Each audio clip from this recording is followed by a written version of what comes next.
I was out there, I was wondering, guys, have you seen Henry Cavill running around? Henry Cavill's out there saying, man, I'm putting my shoes on. They have had to make a whole movie the other day about the commercial style movie that we're making. He was like telling me about how they made a commercial the other day. It's called the DC Justice League together with Batman and Superman and the Flash minus Henry Cavill. They didn't want to tell the public that he was in the changing room. So when he said that, I started running into the Sahara Desert. I took a head dive into the desert sand that I had thought it was water. Because in my universe, there's usually in the Justice League, there is water where there's sand. And in another universe, there's a place where there's sand and then there's water. And then you have the Lord of the Rings where it's Middle Earth, where there's sand at the bottom where there's SpongeBob, and on top of where the sand is, there's water.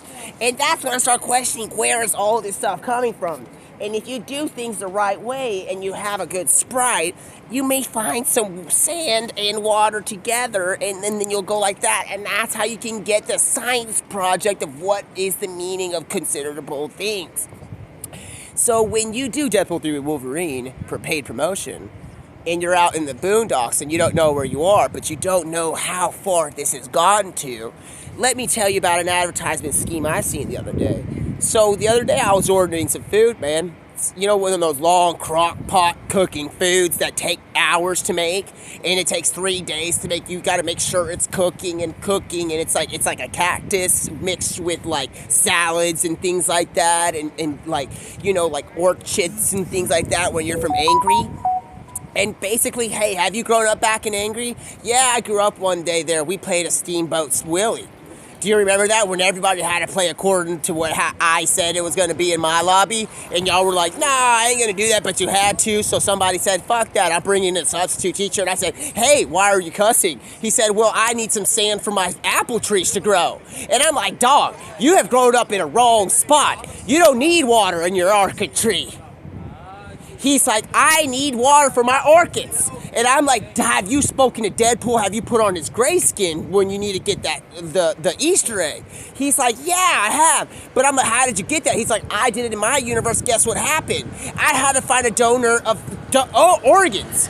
And they were like, what are you talking about? And I'm like, Bill Belichick, I need to have a check in here, man. I'm getting lost. There's something about he needs to get a donation department. And he's like, donation department? Why would you use Deadpool in that manner, in that uninnocent manner of just recycling his donations? And one day, he's like, guys, it may look really bad, like we're in Fallout, the series premiere that just came out the other day, and if the guy's under this coffin and they're using his juice for life and gifts and healing. And he says that I have given these things. The guy's misunderstood. He has no nose. He's not a zombie. He's just a survivor, and he knows how to teach people how to survive. So one day he's out there and he's like, I'm donating this, man. You didn't have to uncover me from that coffin that they had me for thousands of years. And I'm like, man, what are you talking about, man? Fallout, y'all don't need to be doing that. That's on the other spectrum of life. You don't need to be splitting nothing up, or we're going to have to call a marriage counselor now. So it's like, hey, well, that's not the way of life, man. Let's bring it together and bring it in here. So basically, we're out here and we're doing the organs donation by Deadpool. And it's like, I have to come in because Pablo's been introduced to the Marvel DC Cinematic Universe through Henry Cavill that's still in the changing room because he's one of the greatest Supermans I've ever seen. And one of the things is that Henry Cavill's already trying to get upgraded. He's on Marvel. He's got a movie coming out. It's basically, that's how it is. He's like, hey, well, guess what? In this world, I'm changing, and in this world, I'm changing. And it's like, if you want to get that psychologically that effective on me, and you're out here not taking in some sun, I'm going to start taking in the sun. And I'm going to take the sun rays and ingest them. And in not in a mean way. I'm going to do it the way you did, but I'm going to do it naked.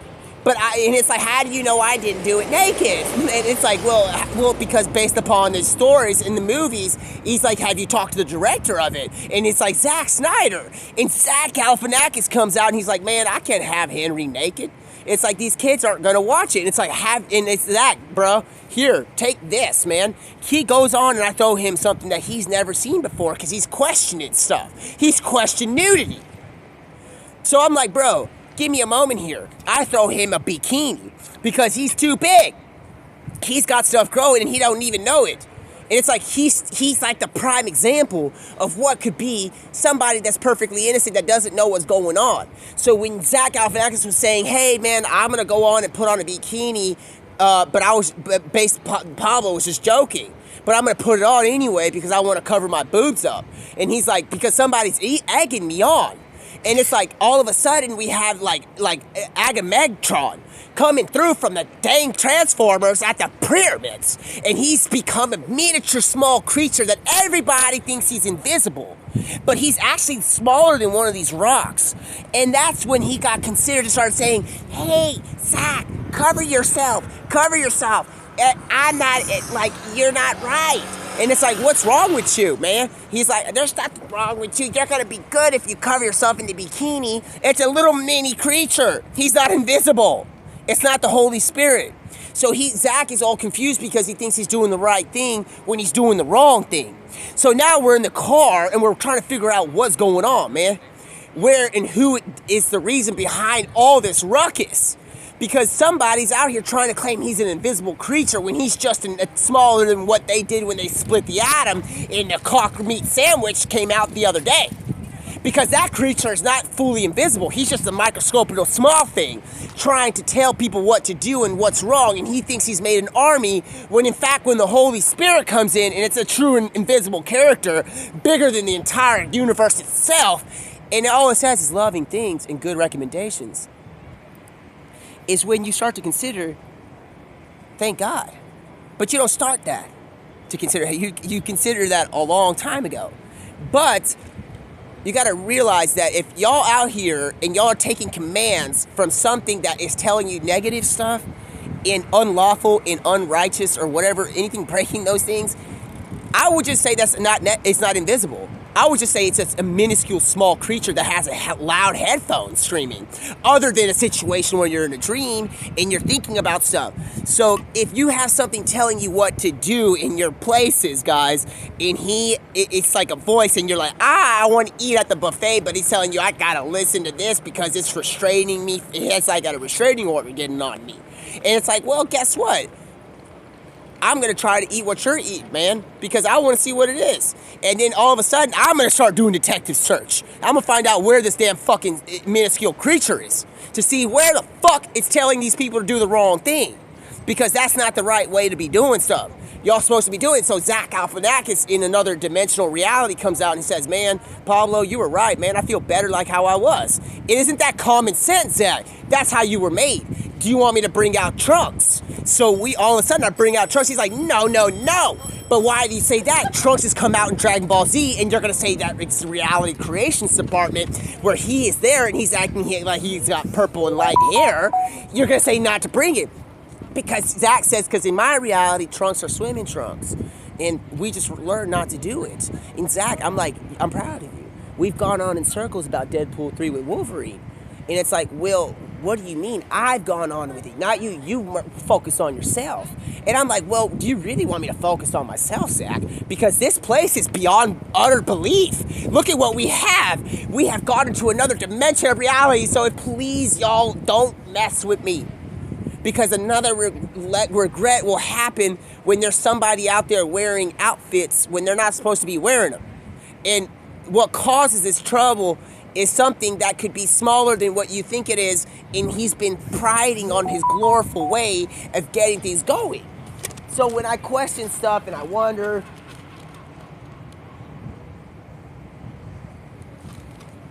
and it's like, I'm like, Zach, calm it down, man. You're going to cause this disruption in realities. Why would you say something like that?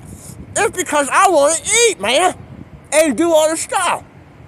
And if y'all put some clothes on, they're going to fuck up for everybody. So, sitting in my changing room, I'm a little flustered because in another reality, there's not somebody telling Zach to put on some clothes, and we still haven't touched the square perimeter of where we need to go. It's God Almighty making the Garden of Eden out there, and y'all putting on clothes. Who told you to listen to something other than Him? What happens if He doesn't eat from there? What happens if y'all don't listen, man? If y'all don't listen to what y'all think y'all thought y'all was hearing was good? What happens is something that we'll never know because somebody's gone down that dang rabbit hole. I don't think anymore. And we can't go back in time and change that because we're not God. So when you find water and it's been turned to sand, and it's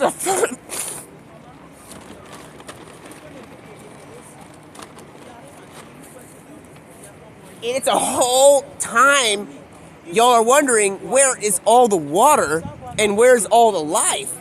Make sure you realize where to get started and the foundation of where you get started from.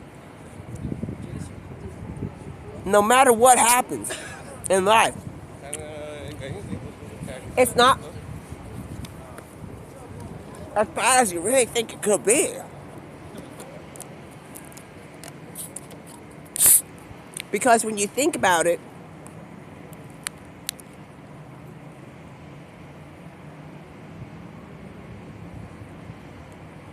if we were able to jump to another reality, y'all need to make sure that if your existent reality consists of stuff based upon what you do, you keep that and you keep it inside. Because you never know what it might get you in life, bro. Where's my drink? And where's all this stuff? Well, that question, it comes into consideration when you start to wonder, where is all my stuff?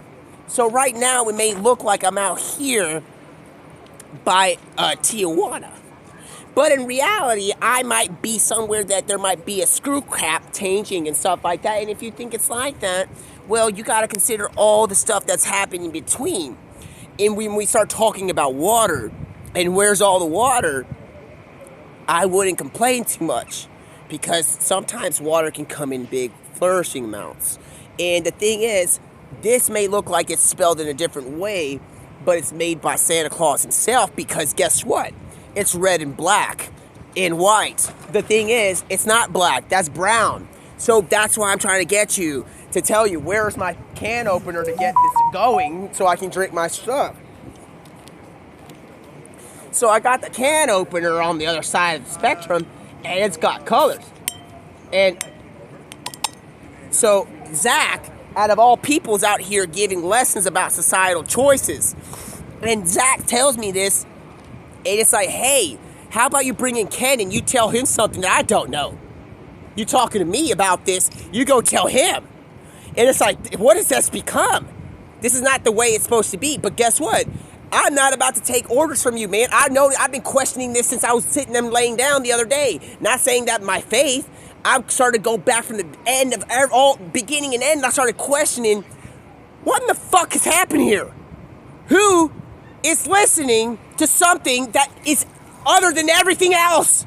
Because in reality, and if you really want to get physical and matter with it, in the Garden of Eden, when they're listening to God himself, telling him what to do, how he's going to feed, and also not even how he's going to feed. He's naming animals. If you want to get physical with it, which is not the way, really, you could only assume that God is every atom in that area, if you really want to get physical with it. And then there's another sublime, small character that has a microphone running around. But he doesn't know that it's going to take him for the rest of his existence to get from this tree to the other tree, other than jumping from this one, from the blue and green tree, and then the yellows and purples. So, but the thing is, he's trying to get a niche in and fuck up humanity. So when you think of that other creature, and you're talking about voices in y'all stuff and like that, remember, that little voice could just be a radius amount voice. You ever seen Fortnite when they had the storm closing in and it's like a smaller radius? It's called Endgame. It just gets more tied and tied and tied. You never know. So if you want to get physical with it, it may not be the right way to do it. So when you do things, and then there's this thing called flying money. So in a place where I'm from, and if it was a different reality, I would think I was drinking the right thing that was clear. And then this thing is this color. It's not black. It's brown. It's just because it's in a mass capacity place. And you drink it, and it says it has endless summer and sugar on it. And I'm like, ah.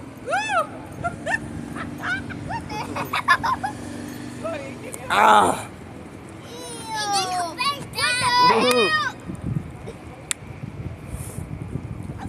And then I think I heard an old man walking by, laughing at me. An older man and an old woman. They're very old. They just happen to have voices that might be older than they think. So they are acting this way, and I'm younger than I look. I have a beard and they don't. So when they pass by and they're giggling and they screaming, it's because they're older and they make the rules where I'm from. And they say, if you don't go back there and don't listen to that little thing, we're going to be okay. But guess what? I'm in a reality that's just jumping to things where Zach Galifianakis is teaching me stuff. And now we're stuck into between two ferns. And when we're stuck in between two ferns, the gentleman's now back in the thing where it's like, I might need to start laughing. Because there's a point where I need to understand if this is the right thing to be eating, or should I get myself something to get like this that's a little bit different. So now when you guys think you're hearing an old man when it's actually something not other than an old, it's absolutely the opposite of an old man. It's a younger person. In fact, it's somebody that needs to be taken care of, and it has to be good, but he's telling you what to do. It's like, I'm not an old man. But it's hard to stand there like a tyrant saying that I might be Kim. But it's like, the only Kim that I know is Jong Uno. And it's like, well, guess what? He's now driving the car with Putin. And they're driving, and he wants that time by himself. And they want time by themselves, and they're trying to drive the car, and they're looking like they're Deng Cheech and Chong in the front car seat, and they're like, dude, what else do we have to do as Putin and Vladimir and Mr. Kim? It's like, what else do we have to do in front of all you guys to give us a dang time alone? And he's like, man, well, guess what? We're going to put a camera in your car, and we're going to watch you. And they're like, dude, my name is Kim Jong-un, and his name is Putin. And it's like, guys, we have to act like we're fucking Cheech and Chong. Excuse my language here, man. These guys are like, Putin is gone. He's like, I need a break from holding that down for so long. And dude, have y'all seen him in North Korea recently? Bro, he looks like a kid in a candy lot, man. He looks like he's free because it looks like that place has been drought of electricity and things. But it's flourishing in a way, and everybody got stuff going on with them. But the thing is, North Korea is really focusing on themselves. But the thing is, with North Korea, which is okay, because the thing is, what's the origin name of Korea? Is it North Korea or South Korea? Give me the answer, and we'll see what it is. I've been taught by Bill Nye. What is it? It's neither. What is the name of the place of the peninsula? It's Korea. It's not North or South. Somebody's trying to take claims to what could be this place or that place. And he's trying to make sure that this part of the mind is, he's like, Kim is telling this person, hey man, I think we might be, because on the north side, we might be doing something, because this could be like the brain of a person. I got to focus on myself, so he's close to the borders. And it's like, the South Korea is so innocent in that they have a place called Seoul, which is very close to one thing that's very beautiful. You like another word for the spirit. And it's like, but it's not mean. So they just sit in South Korea, all innocent and so beautiful, while North Korea is trying to fix themselves. And I'm like, we need to get Ken in here. And we need to go talk at the borders. I'll go to South, and he goes to North. And we're going to go where it is a quiet place. And we're going to start talking about advertisements and things like this that might get the people rolling. Because they're going to be like, man, can't go on. We cannot be separated like the atomic bombs are doing with atoms and light. Not even light itself want to be separated. Y'all out here trying to do these situational things. Somebody's drawn the line. And I'm like, guys, have you seen what happens if you split an atom, what it looks like from distance? And it's like, hey, what does it look like? I would call it X-rated. I wouldn't call it actual. I would say one of the things, it's like cover your eyes, because it's a little bit X-rated what comes out. It's actually what's called an insult in some places. It's like, you're a dickhead. Because what comes out is when you split an atom, which is always together, it's a damn wiener. It looked like a wiener. Now, y'all are over there, and they're trying to split a thing called the peninsula. The other thing for the name for a wiener is penis. So when I come and I see somebody's drawing the line over here and they're doing marching stuff, but it's become a more private place, I start to question things, not in a bad state. All I say is that another thing is what happened it happened in Chernobyl. The most famous thing about Chernobyl is something called the elephant split. What is the elephant's first person shooter thing? You're going to see if you're playing Call of Duty, but you're not going to shoot it. You're going to tranquilize it and give it a son and a child.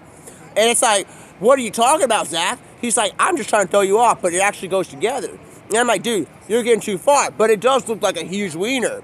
That's the other thing that's going on with atomic nuclear stuff.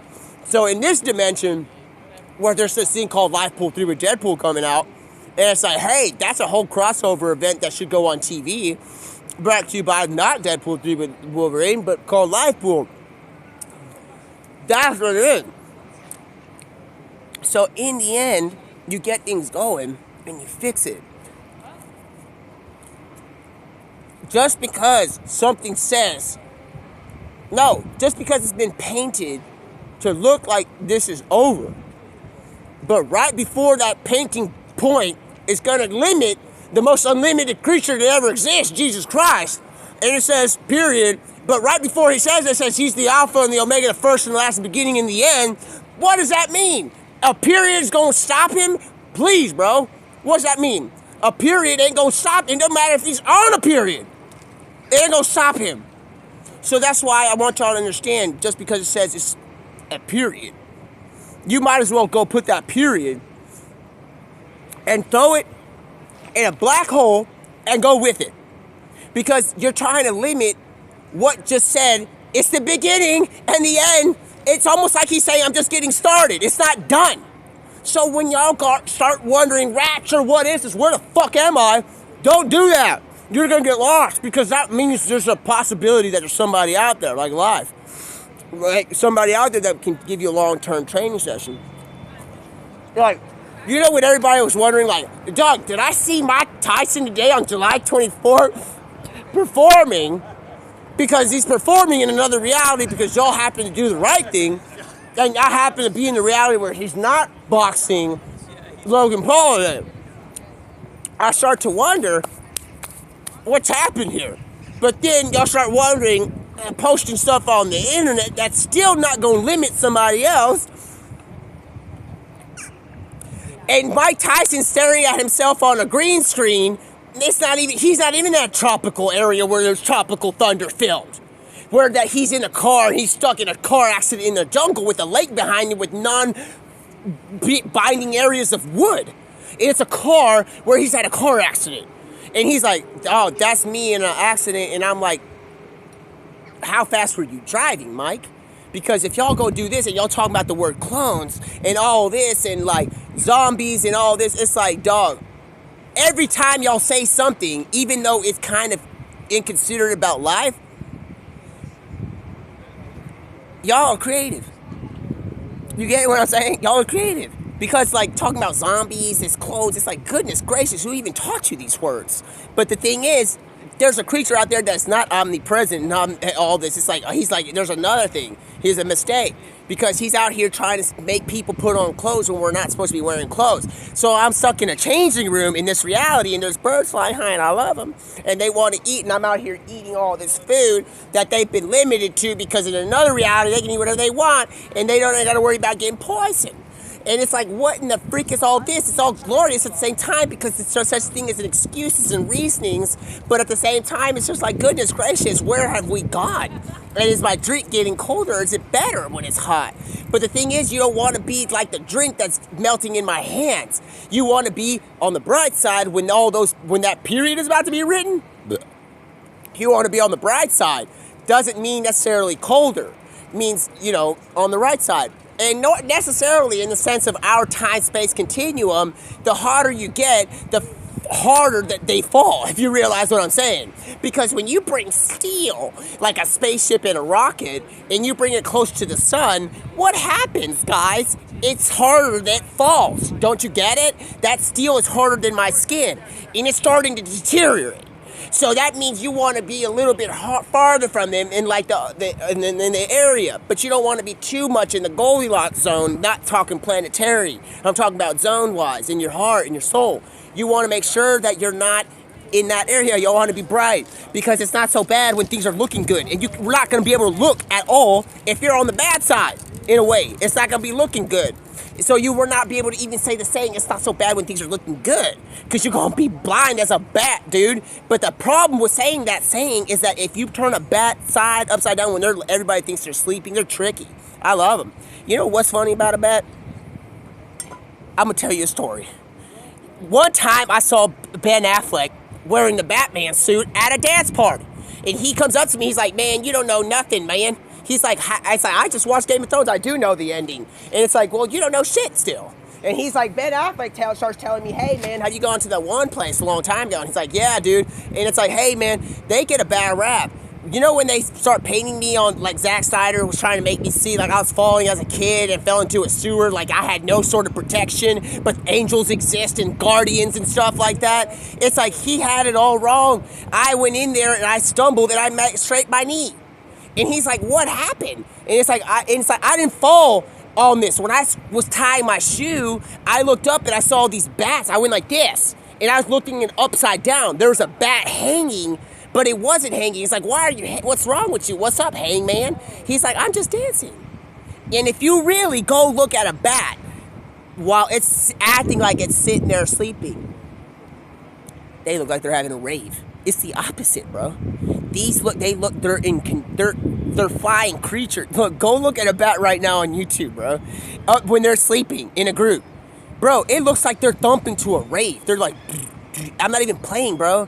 They look like they're sleeping. It's like, I'm going to see y'all sleeping, huh? I can. Some may be sleeping. But another thing is that they get a bad rap for is that the blood-sucking animals. The other thing is that the thing is if you ask anybody what that blood-sucking animal eats, they say it eats fucking fruits. And I'm like, so that vampire eats fruits. It can't have blood in it. Nothing that is blood or iron flavor.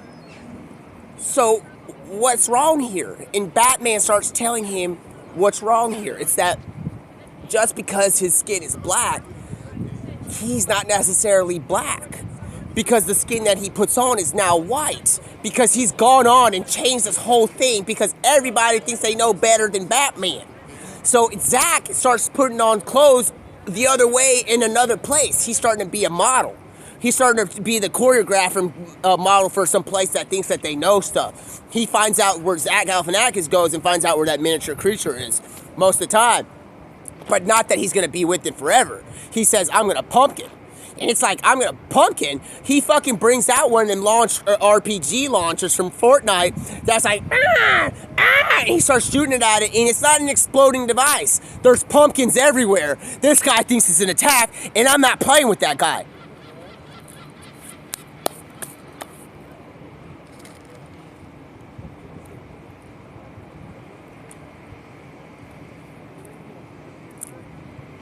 It gets super annoying because that guy thinks it's an attack, and while everyone is in the damn lunchroom over there in the pits of hell, having eaten in thousands and millions of never-ending years, and there's pumpkins everywhere. Zach has put pumpkins everywhere. He's covered that fucking hole of society where people made wrong choices in life and they got to get a huge, long learning lesson. Now the only one left is this guy complaining, and Zach's like, I'm not playing with that guy no more. I'm out of there.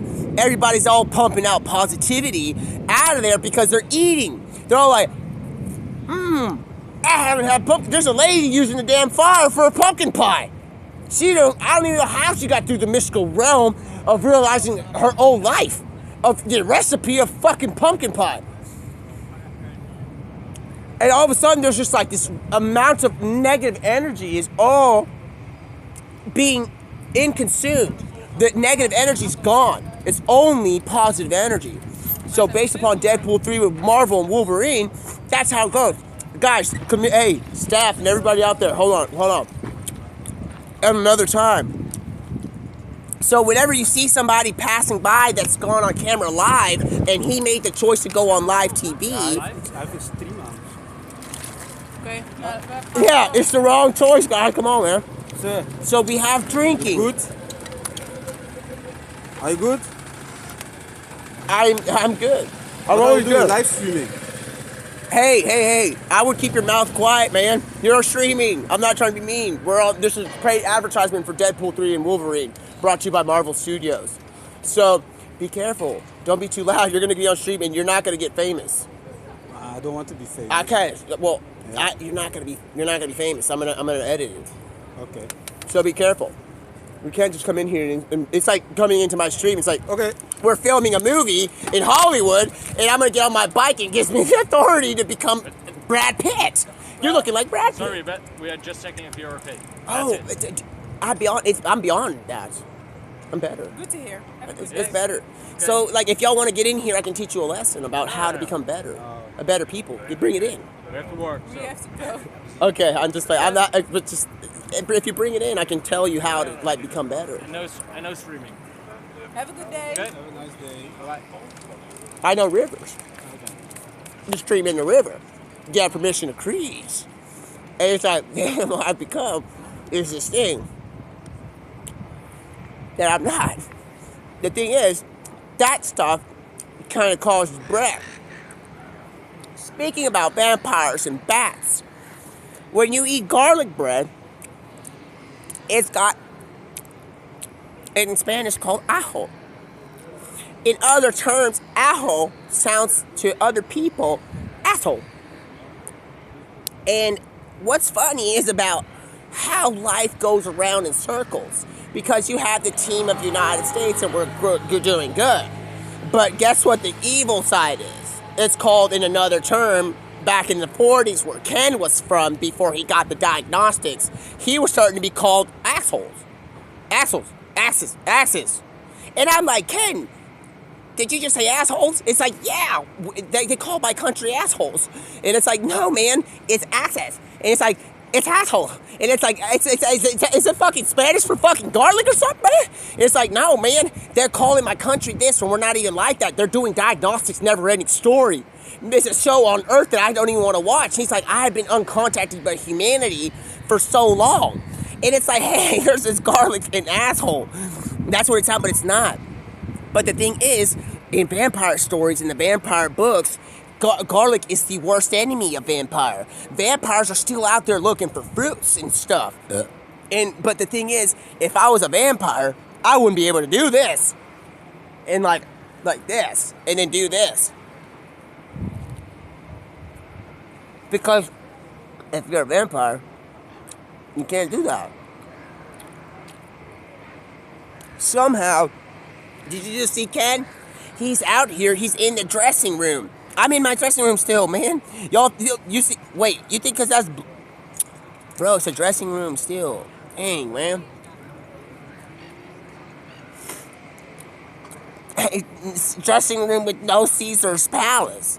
Because I'm going to tell you what goes on. I'm going to get cows on my feet within the next hour if I'm walking around Caesar's Palace. Because if I'm walking around with cows on my feet at Caesar's Palace, that must mean that there's something nearby. It's something that if you turn it around circles, this won't be a stringing time. You won't be able to use that at the diagnostic center for tire problems and rim situation.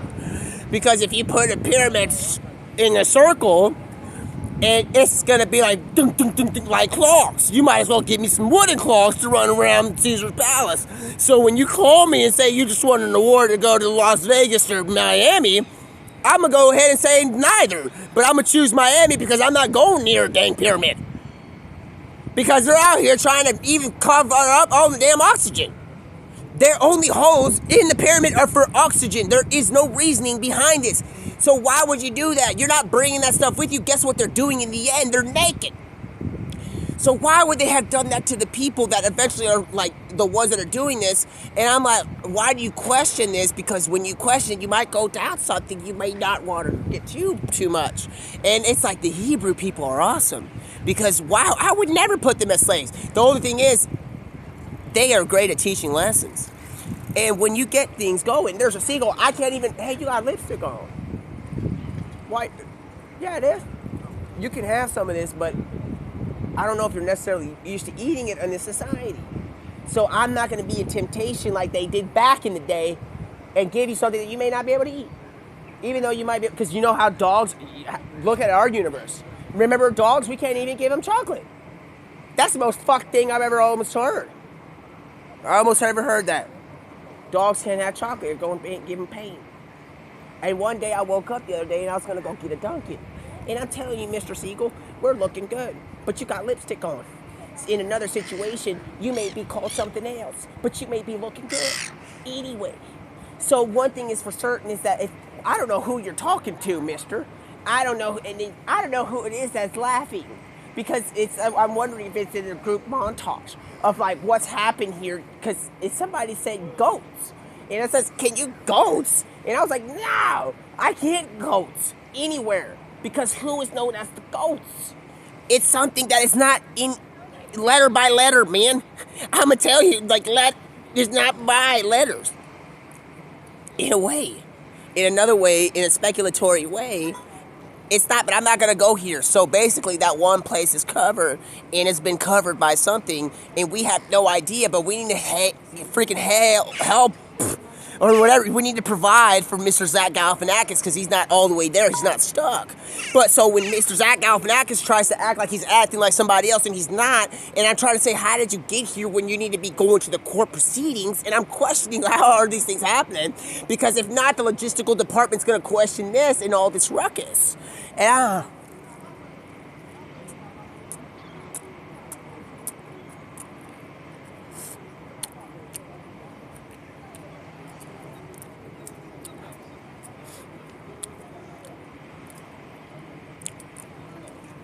I can really taste the garlic. And not. But you question. What's that mirror right there? What's he doing? He's looking good. Are we in a changing room or not? Little do you know, it's the same color.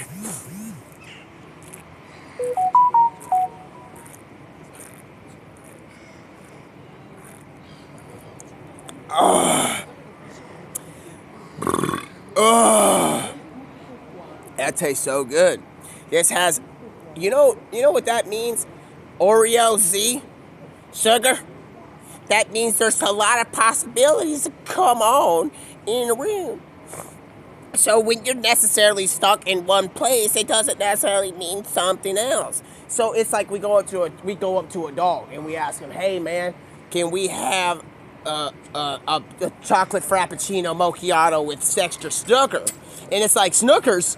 Yeah, I got some, but what do you want? Do you want a Kit Kat bar with that? And he's like, I'll take one. If you ever run into one of those dogs, you'll be like, man, I'm going to come where you coming from, man. You're going to go right there. And he's going to be like, what'd you say? He's like, I'm going to come from where you're coming from. He's like, what does that mean? It's like, I'm not going to be doing it like that. I don't know what you got going on. He's like, well, let me take over here.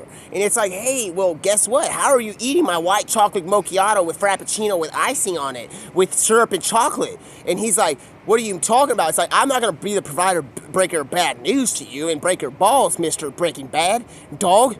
And he's like, in another society, there's a hell.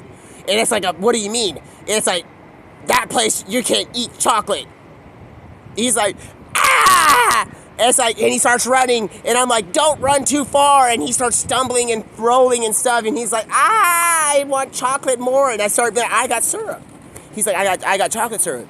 So when you, in another place, if there's a place that's not right, and you may not be able to get things going, So Zach has all become this thing that he's like, I'm gonna make selection choices and see what's going on and help make these people better when they leave my interview. And out of all fucking things that are going on in these furniture stores, it's Zach Galifianakis. He's out here and he's telling people what to do after he does an interview. And I'm like, goodness me. And now we see the interview. That's what the Kim Jong-un comes in. And he starts playing his part. And he's like, hey, guys, I'm here for the interview. But then Beecher comes in and he thinks that he's going to help the situation by hurting somebody. And I'm like, Beecher, no wonder this is going on with you, man. Come on in here and get a counseling service and bring it in. And it's like, goodness gracious, now we're stuck on this plane and no one's playing. We're stuck on it. We're not going to go to the lost and found.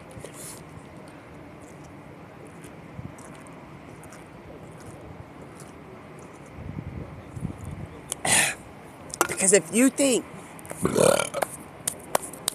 for one moment that I have to tell you something, listen, man, y'all gotta come in here and bring it in for a moment. If you take a moment to do that, I might be able to get some of your time that's very valuable and precious and tell you something that's nice, very good. But then you start to consider that I may need to tone it down a little bit, but at the same time, I ain't gonna be a dance monkey. But at the same time, I will be, as long as you're not calling me fucking dance monkey on the damn song.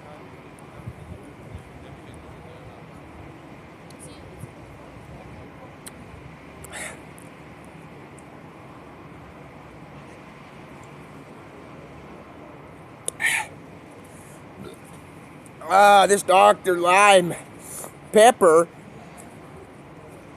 from My Societal Choices, like I said, is so good.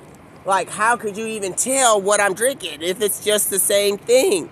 So in a way, you see that big bad red Coca-Cola trying to take away my life support system? Guess what? It's now this. It's from Tijuana.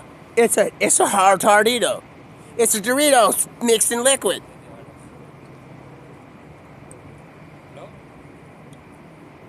Because what is it? What is its name? What are their names? What is the definition of this flavored thing? It's a soda. They're the same. So now that I have all these things and they're changing and I'm having some things and I'm like, where's the thing? Where's my water? And I'm thinking, hey, it's this desert land. It's this desert. Where's the desert? And it's like, where's the water? Where did it go? Did the steel plate move from tectonical structure and go to the other backyard? And I start wondering, where did it go? And somebody's like, we're going to have to call Marvel to do a promotion on where the water went. Because I'm wondering where in the world is all this water? Because I just saw this faucet of water the other day that was pouring out of the ground. And I can't see what's going on here. So next thing you know, it's like, hey, are we having a plate tectonic style meal? So one thing I eat is good, and I never stop eating. That's not bad. So if it's rated, if we go on America's Horror Story and we're doing VIP entrances of people doing walkouts like we're the Big Show on WWE and see who can sing better, and we have all these judges that are not judges. That's what I'm trying to say. And when I'm singing a song and it's like, hey, where did my stuff go? And there's somebody call my phone and there's like taco, we're gonna eat some food. And it's like, dude, this is discretionary valuables. And I'm like, hey guys, discretionary valuables, let me not step on it. I'm gonna take the no steps. I'm gonna take things that don't help these sideways escalators. You know what I'm talking about? How you're taking those that you don't have to move, you're just laying there. The ones that take forever. Not forever, the ones that you lay down on instead of that goes up. You're just like laying there. It's like, why would I take the ones going up? Because that's not the stairway to where I would like to go. So I'm going to take on the one that's sideways because that guy's a scammer. And then that's when I start getting questioned.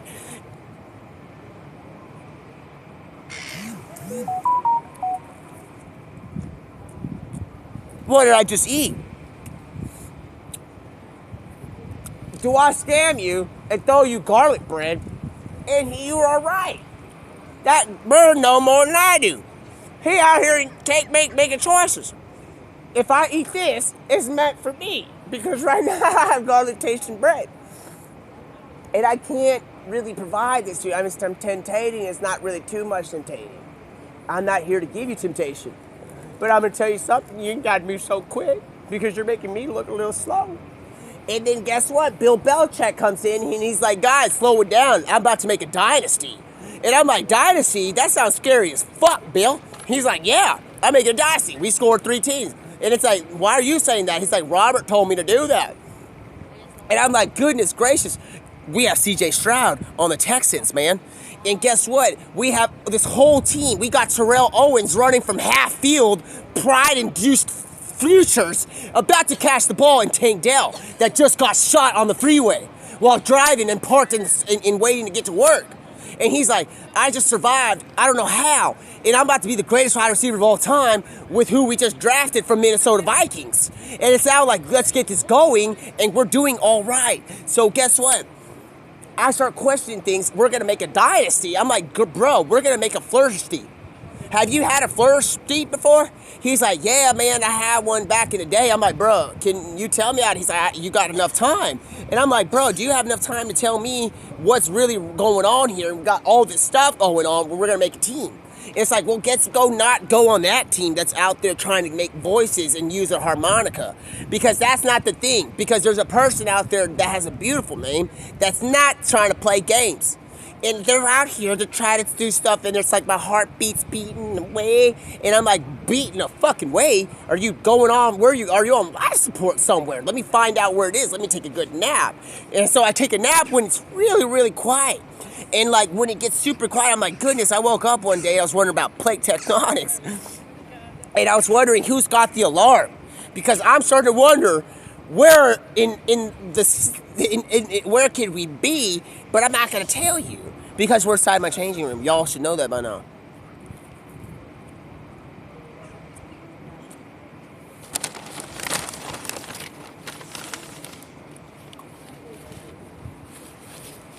Are you hungry? I got way.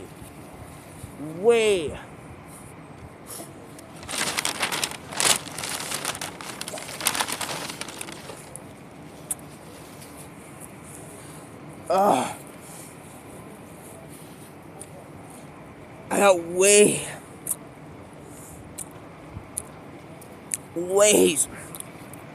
too much of GPS coordinates.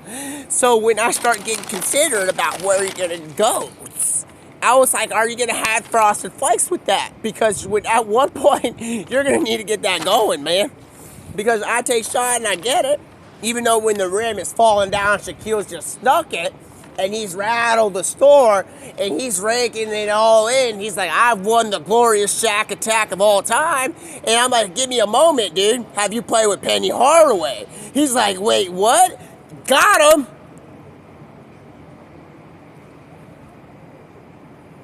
So now we take in consideration how Shaq is going to react to the Shaq attack. And he's like, hey, I darn shook the damn stadium and made a dang free throw. And he's like, I made a free throw back in the day, Shaq. And he's like, yeah. But guess who you were playing? Who's your best player? And he's like, well, that's not my best player, but you can say something else when you go on NBA 2K in 2008 and everybody's stealing the ball in commercial studios and they're doing all this without my permission. Penny Hardaway's out here acting like he's the best of all time, and he's doing this with Shaq. I'm like, bro, don't even pass the ball anymore. You're out here playing with Shaq. And I'm out here playing with everybody that's supposed to be a legend, and you're beating me with Penny fucking Hardaway, man. Go and look at what you got going on. It's the thing that they had going on a long time ago. So Shaq tries to come in here. It's like, hey, don't tell nobody about that, man. We got Charles Barkley about to win the Super Bowl. And he's like, well, guess what? He is about to win the Super Bowl. His team is going to win the NBA championship when you're about to come out. And it's like, but Shaq, what are you doing? He pulls up in one of those little things with the 2 wheels, and he's like, man, I can't move anymore. I'm like, I can't move either. I'm just like you. It's like, I've eaten more than you have. And he's like, dog, what's happened here? It's like, hey, well, you darn broke my damn stadium. And he's like, how many times? Wait, what? He's like, you broke my stadium one time. I'm like innocently telling him, so I was like, dog, remember that one time when you tried to like show people, everybody, how to do stuff at my stadium, and you completely shattered my house, the stadium? And he's like, yeah, that one time when I shook the roof down and it was like that. Do you remember how nice you were? And it's like,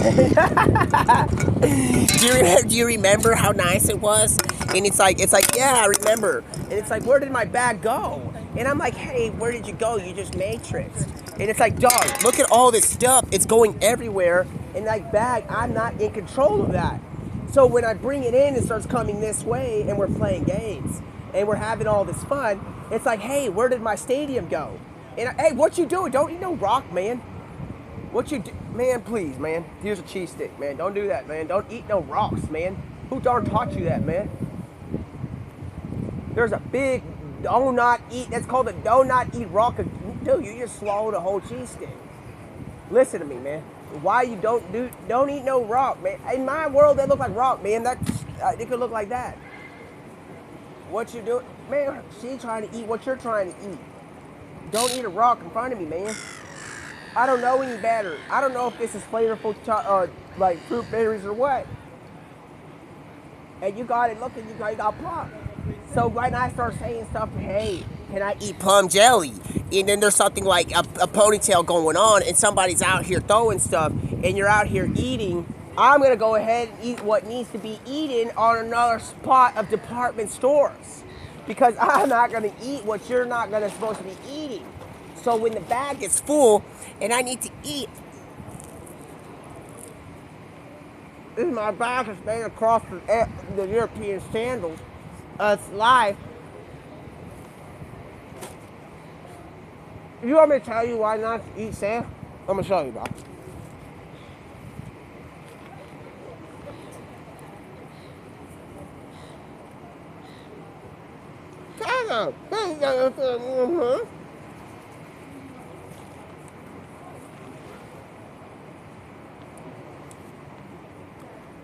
Why would you tell me that? Now we go back and forth about the assumptions about what we got to do. Because I just ate some sand. I just ate some rocks, man. And guess what's going on? I need to go get some. Don't do it. But it tastes more strong because you didn't do nothing wrong. And you flying over there laughing, and you over there telling about what's going on. We're going down the road again. Do you have syrup with that? Syrup my waffles. So when you see a dog that's trying to eat what you're eating and it got chocolate in it, and you find out that it's not good for him, we realize right certainly that we may not be in the right spot because somebody made a bad decision a long time ago about saying, hey, I can't take enough of this stuff. And I can't do it. So when we get going, and I need to get stuff situated, eventually in life, it's called, like, this is something that might not be what you have expected to be. The thing is, it's okay. Let me bring it in real quick. Let me tell you about it. And make sure when you're getting in here, you make a quick note. When you bring it in real quick, come in real quick. Make sure to make a timestamp on it and watch out because I might get ants in my pants. Because there's ants coming out of the ground or out of thin air. And it's like, garlic bread time. Yeah. Y'all go and get yourself something else to eat because I'm going to put the food there. Even though it's not something else, y'all don't need to listen to me. Because that's what I'm trying to say. It's like, you don't need to listen to somebody trying to tell you what to do. There's some food. And all these ants coming at me during the picnic. And I'm like, hey, man, what y'all want just doing over there? Y'all got some food already? You're walking around in an Oregon trail of food. And there you go, you got food.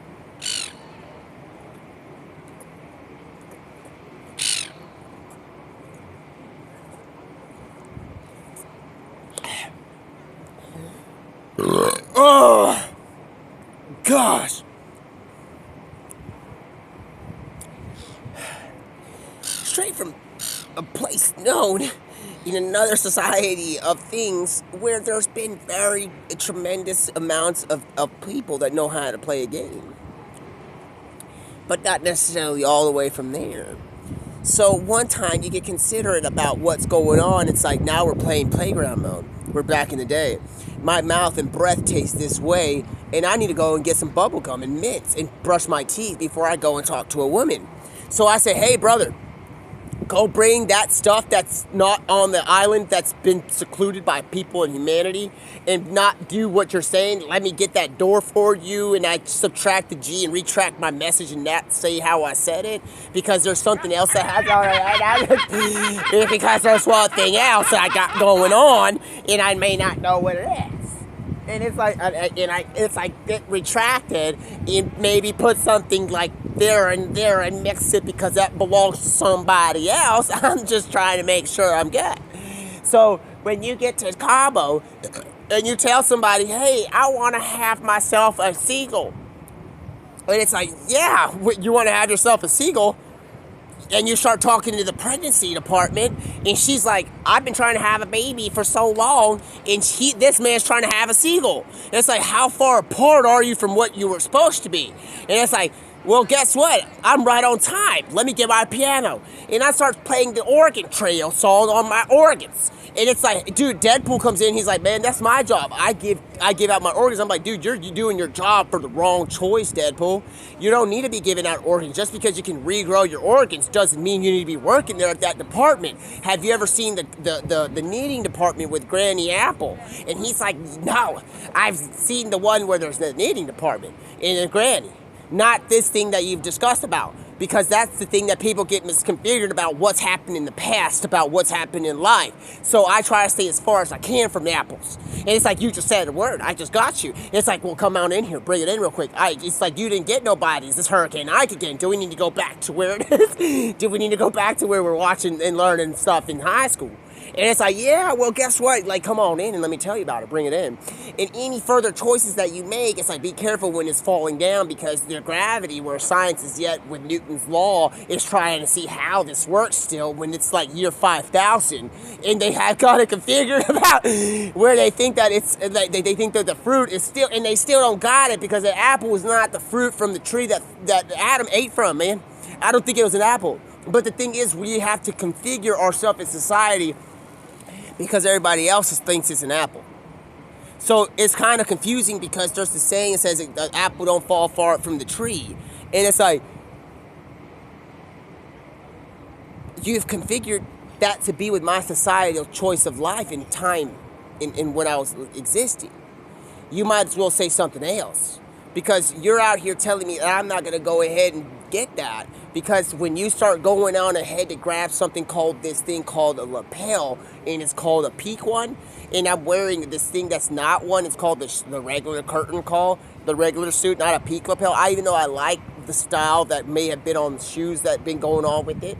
And I was like, hey, man, is David Beckham going to take a free kick? And it's like, yeah, he's going to take one from the penalty spot. It's like, what's that? It's like this dot on there. It's like, let's go on and take a penalty with David Beckham that kicks 150 miles an hour. And I'm going to be the goalkeeper from that state of the Amazon. And that can save all these things. And it's like, yeah, how fast is he going to kick? It's going to make a hole through the fence. And I'm like, through the fence, the goal sheet. And he's like, there's somebody else makes an entry. Pele comes in. He's like, hey, bro, that's not called the goal sheet. Nobody knows the name of that. The net. And it's like, what do you mean the net? It's like, that's the name of my wife. And he's like, dog, what you mean? And somebody else comes in, it's like, hey, I'm fucking like trying to do something. And it's like, I'm R9. And I'm like, you need to get things situated, because you're going to run through the World Cup in 2002, and people are going to claim that you're better than Pele, when Pele was the one that like grandfathered you into the Brazilian team. But he's like, check a look at my last name. And it's like, it's Nazario, it's beautiful, but at the same time, you need to consider the other way around if it's not so beautiful as you think it is. And he's like, wow, what is that? Could that be? And it's like, do you not want me to go into history? I'll become a history PE coach. And I tell you right now, Ronaldo, what is the greatest player of all time? It could be the only one that has all the World Cups. And it's all like, but what about a player that took on everyone by himself? It's like, but what about a player that took on about anybody else? What about a player that took on everybody else by himself with wearing a helmet? And he's like, everybody's better than a helmet. And I'm like, everybody that took on another player by wearing a skin suit. And then another player by wearing another jersey. And it's like, well, guess what? How about the player that didn't cheat? And Pele says that, and he's like, I got it. And it's like, the one that didn't cheat, the guy that scored a goal from half field and took it on by himself, he's like, nope. The one that didn't cheat. It's like, that's me. It's Pele. And it's like, what? Please, bro. That's no way. He's like, I am the man who's the boss. And he's like telling Diego Maradona that he's better than him at football. And he's like, Diego's like, please, man. I got somebody running to score a goal for me, Pele. I ain't got to do this no more. And he's like, you got Bastian Schweinsteiger? And he's like, yeah. I got Bastian Schweinsteiger on the other side of the universe and trying to get things going on another side of this desert island. And he's like, yeah. He stopped and go. Because in Spanish, it's called basta. Basta means stop. And it don't mean to keep going. And it's like, Pele's like, well, I speak Spanish too, and I didn't say stop being striker. I said keep it going. And I'm like, have you talked to the Spiders yet? And he's like, yeah. I've talked to the Spiders. I scored goals on this. And it's like, I'm better. And I'm like, I'm better. Guess what? I'm wearing a sweater. And I come in and I start playing. I'm Pablo, and I'm like, y'all think y'all got it going on. When I'm the one that got all these goals going on. I score goals. In fact, I even know when y'all trying to do something, so I'm trying to make sure that I go from half field and misplace my shot in front of the whole department. So when I try to tell you stuff, and I try to make sure that somebody may be doing the right and wrong thing, and it takes time to get configured, when I try to tell you guys that we're just sitting here, and then Yoda comes in.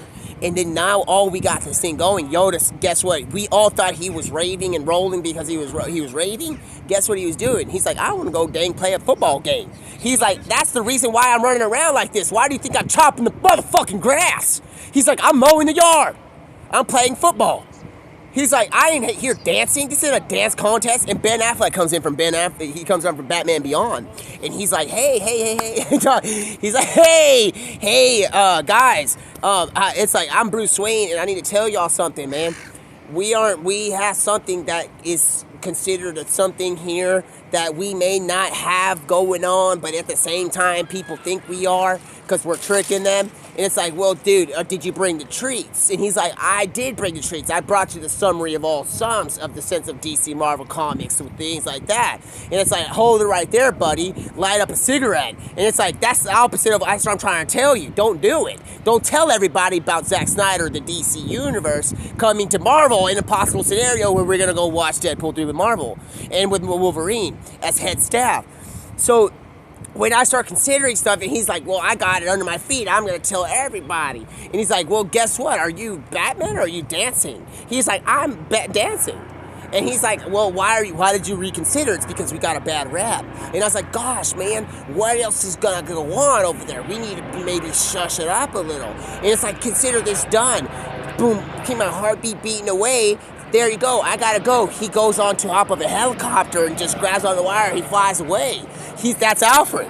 Alfred's driving the helicopter while he's grabbing and going away, like he did with Christian Bale. And now he's in there and he thinks he's like not an American Psycho anymore. He's learned his lesson. Christian Bale's like, man, I done did it, man. And I'm like, what are you talking about? He's like, man, I got myself a wife. And he's like, I'm like, dude, you're starring in this scary movie. He's like, I know, but I become better. I'm a better man. Don't you see? I'm wearing a sweater. And I'm like, yeah, that's the fucking Batman outfit that's talking to Joker in about 1 minute, man. Why are you wearing the sweater? It's like, it's cold outside. And I'm like, can I get one too? So he's like, yeah, here you go. He throws me the sweater. I'm wearing the thing Christian Bale sweater about to go on and talk to Joker. And it's like, Keith Ledger, come over. He's like, what? I'm fucking Heath Ledger from Joker. And I'm like, it's Keith Ledger. Come here. He's like, you got all, dude, you're like Willy Wonka in that one. He's like, what are you talking about? I got this like stuff in my face. And he's like, don't you see I'm trying to cover up my wounds? And I'm like, what the fuck are you doing covering up your wounds for? That's where the belly of the baby comes out. And he's like, I'm a man and I'm not able to dude, you got me fucked up. What's going on here?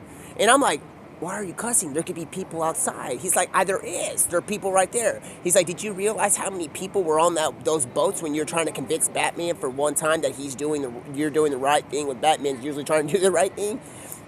And he's like, where did all those people come from? And Batman's trying to tell him, but he's now basically naked because I'm wearing the Batman outfit. So we're talking to Joker, and all jokes aside, there's that stuff, but when you bring it into reality and start to understand stuff, there ain't no jokes about what's about to happen here.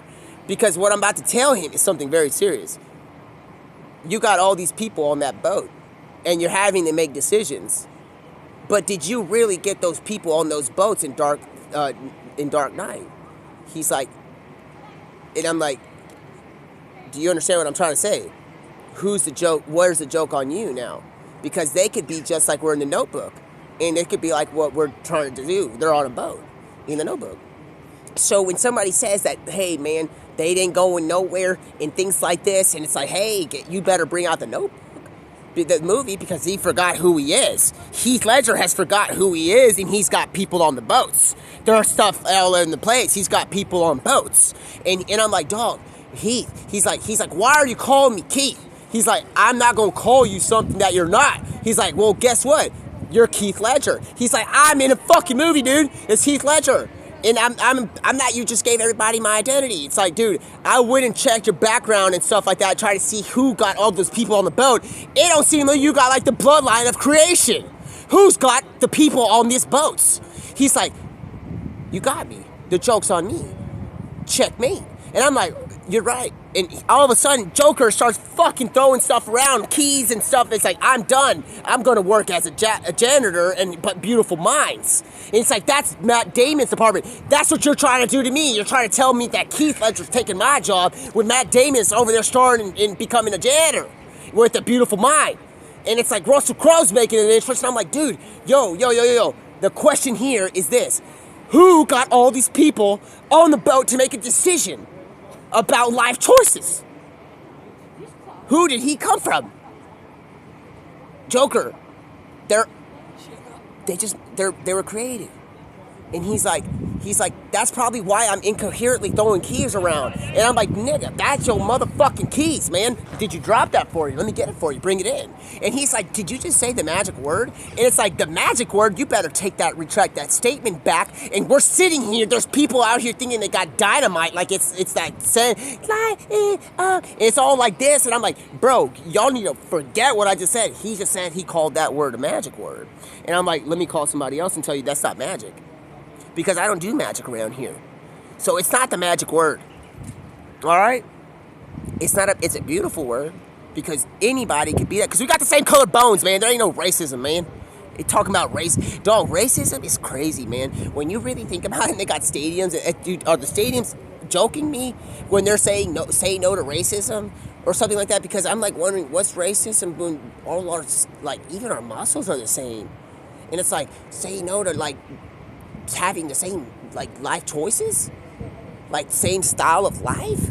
It's like, is this like, are we gonna be like is this become Lion King? Because I can't even say this word that people say you gotta have a card for. And it's like, wait, why? Because people have made choices based upon this. Well, what kind of choices? Are they geniuses? Well, guess what? Have you heard about that bad guy that did that to those people that believed in this one thing? Oh, that guy that hurt his own skin color?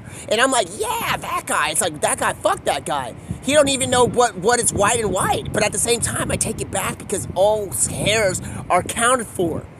So that guy needs some help. He needs to get going and get all that figured out.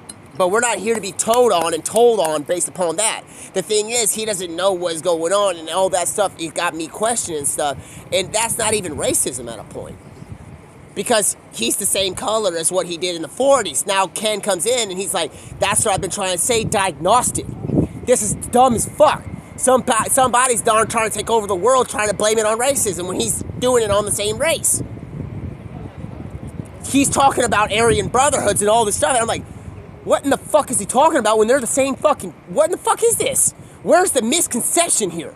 And he's like, it got me really questioning stuff. And it's like, well, why did they even go to your home country? And he's telling me he's gone to the home country because he thinks that there's a dispersion of eye contact. And I'm like, eye contact? This isn't a place that even makes glasses. They're not known for making glasses here. They got good vision. Everybody's confused, man. Everybody's confused. Like, we don't, and they're like, that's what I'm trying to say. It's like axes. And it's like, but right now, this ain't garlic bread. So what I'm trying to say is that all that stuff that happened back then, there's stuff that happens for a reason. So when you shooting your shot, make sure you do it with a good intention. Because when you're going to get really, really shook on society and realize talking about racism, shit, man. there's a big lesson about racism going back in the days, because these people are not even the same. They're saying they're different. We can't even say, like, are we the different skin tone? Are we a different muscle feature? Or skin color? Or skin, or what are we? How are we different from you? And I start questioning stuff. What about our muscle features? And it's like, they're the same color. And it's like, guys, how is this guy going on and take on the world based upon one of the dumbest choices in expeditions and experiments of life? Because he's racist. Mr. Adolf Hitler is racist. He's racist? Who are the people he went after for? His own race. And I'm like, what? His own skin color? His own skin color? Do you remember the guy that infiltrated the KKK? Is this guy gone mad? Because this guy's going after the wrong people. Because if you think about it, he's gone on with the wrong people. You wouldn't want to, in a certain scenario, man, you probably just wouldn't want to do, like, who he thinks he's going after. It's not that I'm trying to promote any of this, but, dude, that guy was not making the right choices. Because he darn lost his mind. Think about it. Think about it. He's racist going after his own race. So that was all misconception, talking about you have this card and all this. Bro, I got V-Bucks card. I got a V-Bucks card for you. I don't got none of this stuff. So if you're telling me I come from this place and I can't say this, you might as well tell me that I come from a global populated area that's got full societal choices that make stuff under the ocean, under something that's become on top of it. And then you tell me this. He didn't even go after African American people. Do you not realize that? Go back to the Olympics when the guy won the race in front of him in 1935 going on to 1937. When he went over there and that guy won in front of his face and he was like, yeah, I won. He still didn't get mad at them. He didn't full focus them. He didn't even have an agreement of going to Africa. Kind of dumbass, man. I take that back. I'm not mad at nobody, man. It just gets me, man. It's like, how are you going to be known as the most racist creature of all time and he's going after the same skin color? He's like, got me so fucked up, dude. So when he learns his lesson, and the funny thing about it is that I'm the only one basically able to talk about this, because if you look at my dang mustache, it don't grow right there. Do you see? I'm against whatever the fuck you thinking, man. I can't even grow. That's natural. You want to sit here for fucking 4 months and see how much it does not grow there? It doesn't grow. So when I start questioning the other guy where it grows, I'm like, fuck me, man. What's wrong with you? He's like, I'm fucking racist inside. I'm like, what the fuck is wrong with you? Do you not know the fucking color of the rainbow? Do we need to get Neo and Trinity in here and tell you, dude? Fuck, man. Here's some food. Are you able to eat what's inconsistent of this, man? Because I'm not going to throw food to an animal that might get poisoned. So, but there's two of you, and they all made choices. So when I go, ta-da, and I surprise.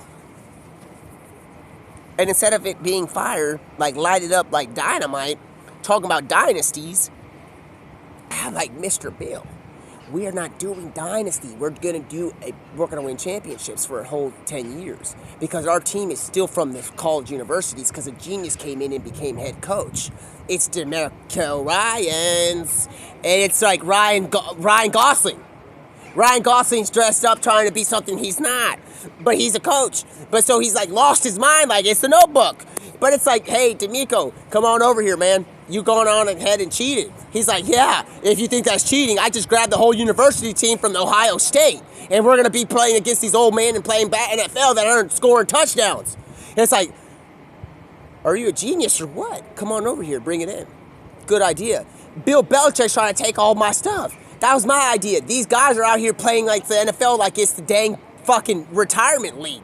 Or we're back in the retirement league. It's like, I'm going to show you something. Go get those college players that are playing their heart out and put them on my team. And that's what we got.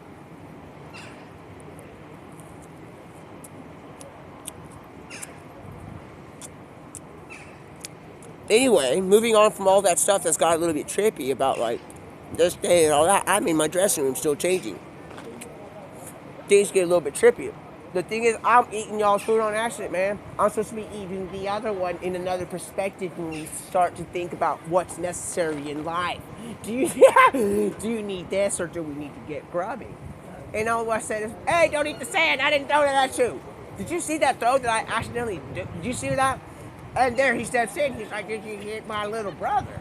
And I'm like, dog, how's he your little, in another state of mind, I'm not gonna tell you. And then it's yours. Ah! You think your little brother is gonna take your food from you? Oh! Have you heard about the interception? No, dude, that's yours, man. How are you not? There you go. Dang.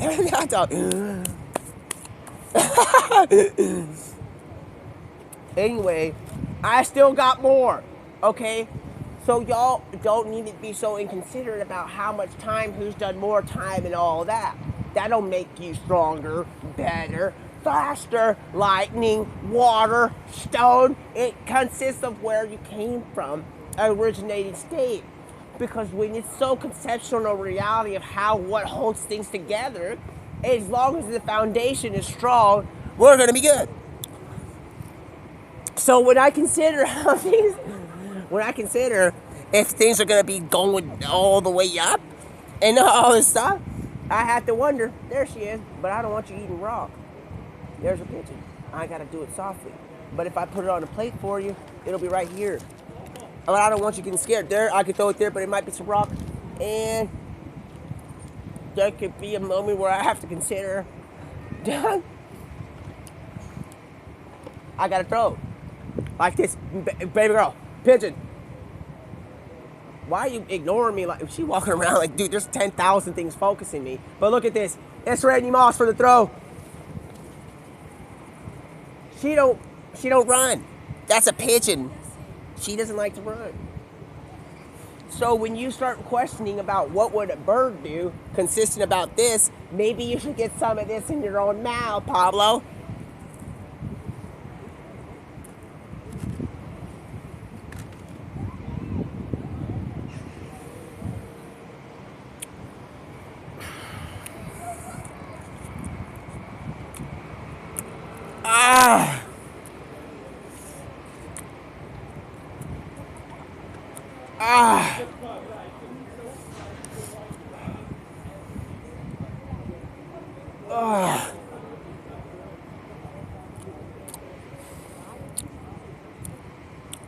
I may need something that has something to cool down heat in my mouth.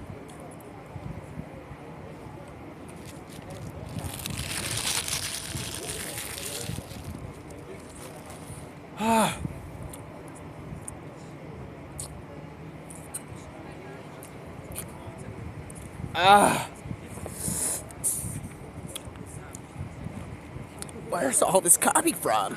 So when you get to talking with the Joker and you finally get into the movie and it's the Batman trilogy and he's still joking around and he's laying there and he's thinking he's stuck, when you say, hey Joker, what about how you did this one thing?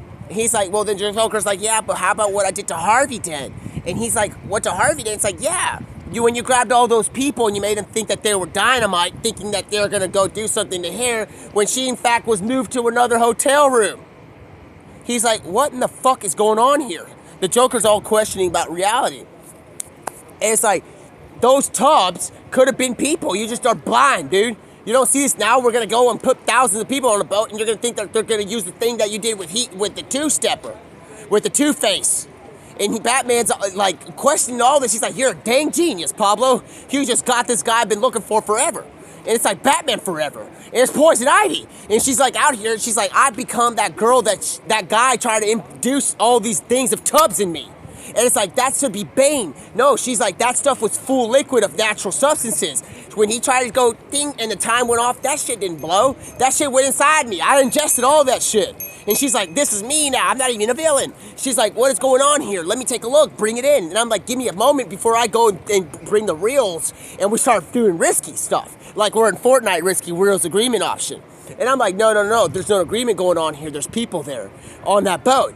And she's Poison Ivy's gone in here and she's gone throwing a question mark around. And she's wondering around like, hey, where's the Riddler going to make an appearance? So Jim Carrey makes it and he's still like, he's out of it, man. That monkey has fell down the hole in that cliff. And he's like, he's sleeping. He's like, shows up and everybody's all like, what's going on, man? This whole movie's getting exciting. It's Jim Carrey. He's sleeping. He's like, I'm depressed. He's like, and I'm like, what in the fuck, man? I'm in here giving a lesson. He's like, I can't even hear you. I'm sleeping. It's like, how are we having a communication when you're sleeping? Everybody thinks I'm sleeping. And Jim Carrey's telling me, he's like, everybody thinks I'm sleeping.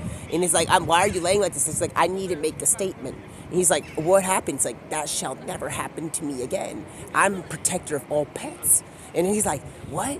I can't. And I'm like, what the fuck has happened? It's like, he's like, and I'm like, you let him. What the fuck happened? He's like, I think that's what it would be. And it's like, you really think that monkey, when you were ziplining across as a superhero, like these gentlemen do, because he called you when he had a cell phone on the side of the cliff in Nepal, and he was like, Jim, I need to get over here and get across this because my woman is there. And Jim was like, are you sure? Are you safe? He's like, I'm not about to be safe. I'm going across. So now, all of a sudden, the guys from American Pie come through, and it's like, did somebody say lacrosse? It's like, let me get this going for you. All of a sudden, Jim Carrey's all like, I'm awakening. He's like, ah. And all of a sudden, there's this scene where this beautiful woman comes in, and she's like so beautiful. Where are all these ants coming from? I'm starting to wonder. Do I get to two-stepping?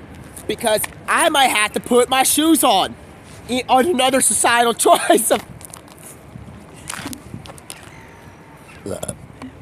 So now Jim Carrey's all been like, I've been sleeping and I need to make sure. But he's like, I'm like, dude, Mr. Jim, do you know where it happens to be that guy that opened the door for you to make me see that you were sleeping? He's like the guy that's having a dance party out there when he's like, when I start moving. He's like, anytime I move, he starts dancing. And he's like, he's just happy. He's not just dancing. And he's like, oh my gosh. He's like, he's dancing without me. And I'm like, Jim, bro, don't take it so serious, man. He's just dancing without you. He's like, he's got a whole room of people. He's in a monastery in Nepal.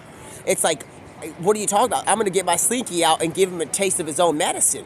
He's like, so I got the slinky out, and he's like trying to explain to me the whole movie that we think it's reality of another. It's not real, but it is. It's Ace Ventura. So when you start to consider things and we start getting confused about nonfiction and fiction, bro, I'm going to tell you one thing. The foundation of where you come from is a lot of stuff. It'll tell you it's in your DNA. It's even called DNA code.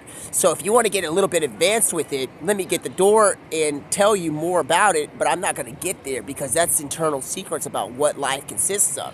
You might as well get the marbles and you get a glass jar and say that in one day this glass jar is going to say a message in the bottle without, even though the glass marbles are made out of glass, they're going to be put in here. We're going to start to describe what is inside of a clone and zombie that Mike Tyson's talking about in Tropic Thunder.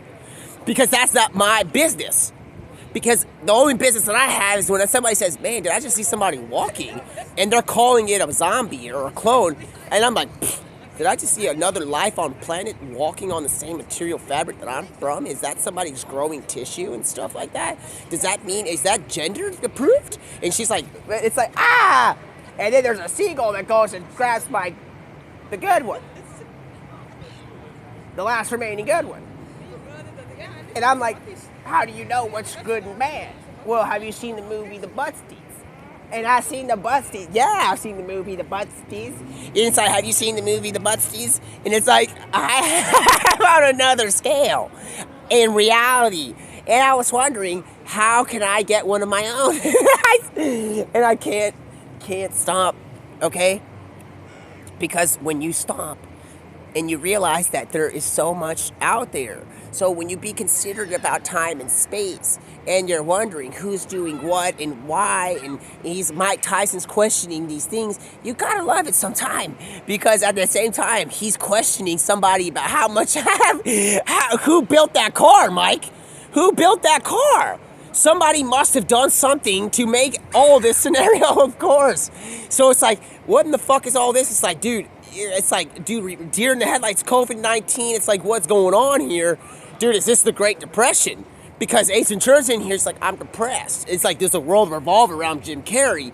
And I'm like, hey, well, let's call in Mr. Harris so we can do a testing service environment about what's going to go on in there. And it's like, testing environment, it's like, yeah, go and get your test tubes and go get your marbles and throw the message in the barbed wire and tell people how to make a life. Because that's what people keep wondering when they keep talking down. So when people keep talking down about what is humanity, what are we doing, and all this, please, bro, y'all gotta realize that somebody out there is like, whoa, there's another one, and another one. Is that moving tissue that might heal itself if it gets cut or something? Even if it doesn't need to get cut? It's like, yeah. Is that a person? Is that another one? It's like, yeah. Well, at what point is it enough is enough? And I'm like, well, can you tell me where to get the donut holes at? Because he's like, yeah, I can tell you where to get it. I get it right at Shipley's, right next to where you get your Dunkin'. And I'm like, that's where you get it? Well, guess what? You might as well get me a Smoothie King while you're at it. Because I'm not doing all this. I ain't here to explain too much about what is what we consider life. I can't, because you're gonna get me laughing, man. Not laughing at life. The fact that somebody's trying to explain what could be a natural phenomenon. What is the word natural at one point? The natural phenomenon. Because you gotta consider that means that person has been limited to what they can conceive at what is life. Because if you consider what is a natural phenomenon, it's like, are we stuck in a limited time-space matriculum of what could be riding down something that we gotta go to that path as fast as we can? Because if you leave that door open, make sure it doesn't stop. And you gotta go and you keep going. I have to make sure that was not something that was coagulated inside with the Bachelor when you were getting the left arms of somebody that's from the cinematic universe that says, do you want more potatoes with that?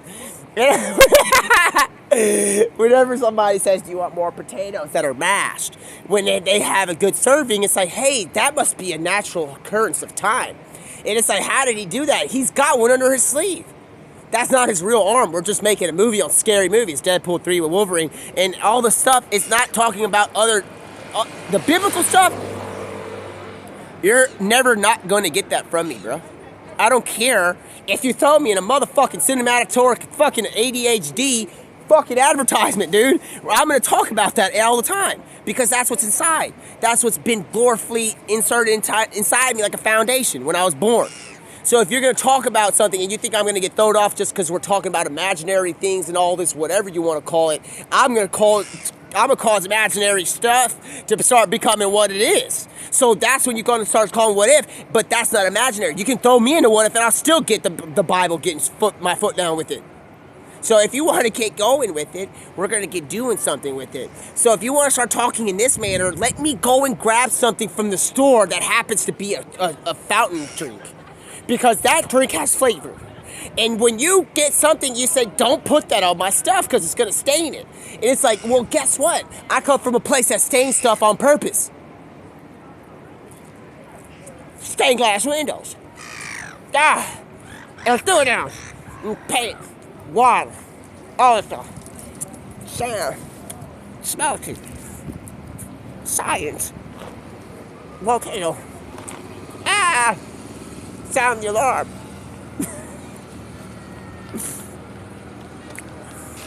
Somebody's talking down about something in life. I'm like, what?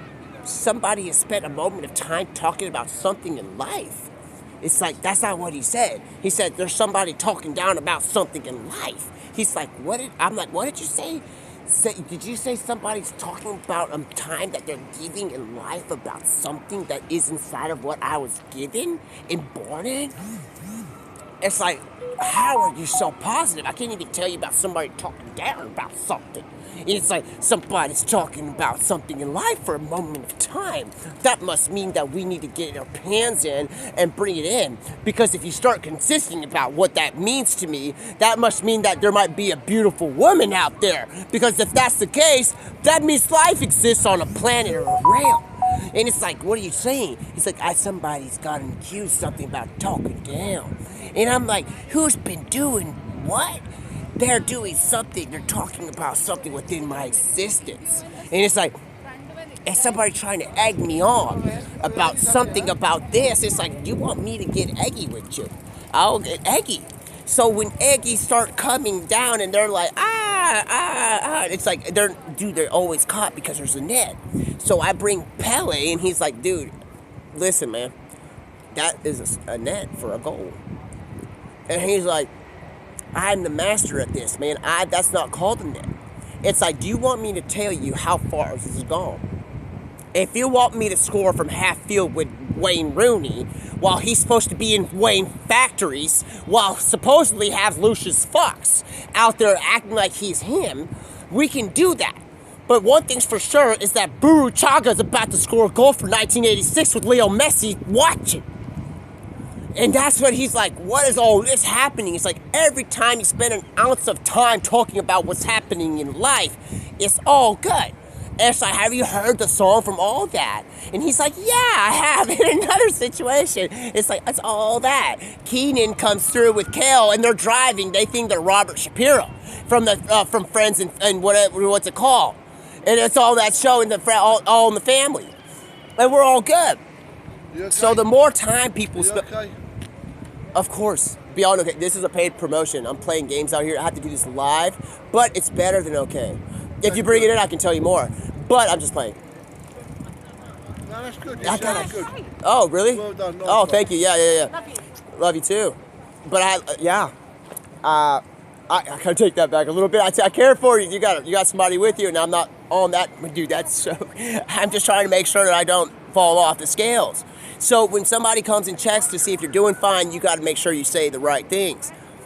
One thing's for certain is that they are not going to help me fall off this thing, man, because they're so loving, I'm starting to think about them more. And I'm like, gosh, man, thank you for coming through, man. You look like you got a coaching outfit and training. And looks like, but do you know what country we're in? He's speaking in pure, beautiful English, that where it arrived from. And it's like, we should have had a moment of time right there and asked them, guys, where are we right now? Because we should be speaking another language. And it's like, are we lost in another realm or something? And it's like, well, let's go explore. Call me Dora. And I'm like, let me get the door for you, Dora. Because we're not talking about something about where we're going and all this stuff. The last time I heard that, somebody got sent to another planetary realm of what is called, what is this? So that's what I'm trying to say, is that I'm not trying to get too flustered on where I need to get going. I may need to go back to what is supposedly not what's outside. So somebody's outside. It was Jow. So Jow just made a Ken. Excuse me.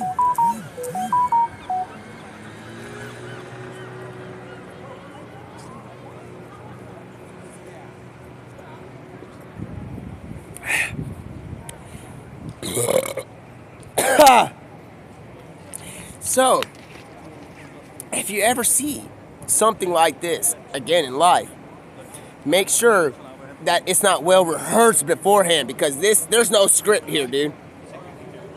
This is off the top, bro. So, but one thing is, there is one thing that has me considering things. It's like, it's the Holy Bible. It's always going to be there. That's where I have to, tell you, like, where I come from, man. I don't care what anyone says. I don't care if he's going to drop all my viewers. I have viewers in my own realm, in my own spot. And if you have anything to say, I have a revolving door that may get you to a place where it goes in circles, like the DNA code of humanity. And it's like, if you start hearing humanity and you start trying to configure stuff like we're on Science Trek. Have you heard of Science Trek? That one that's like starring the guy from Star Trek that thinks that he's Wonder Woman's husband, but she keeps thinking she's on Notebook, and she thinks that that's her husband, but she needs to get back to where she's going because she needs to get the stuff flowing, and because we need stuff. And she's like, well, guess what? Wonder Woman makes an appearance. Let me tell you about it. Bring it in. She finally makes an appearance, and she's like, guys, this gentleman is talking stuff like we don't know stuff. And he's like saying, he's like, people fall from the sky. She starts saying there's only one God. And I'm like, are you speaking to a person that understands this from millenniums ago?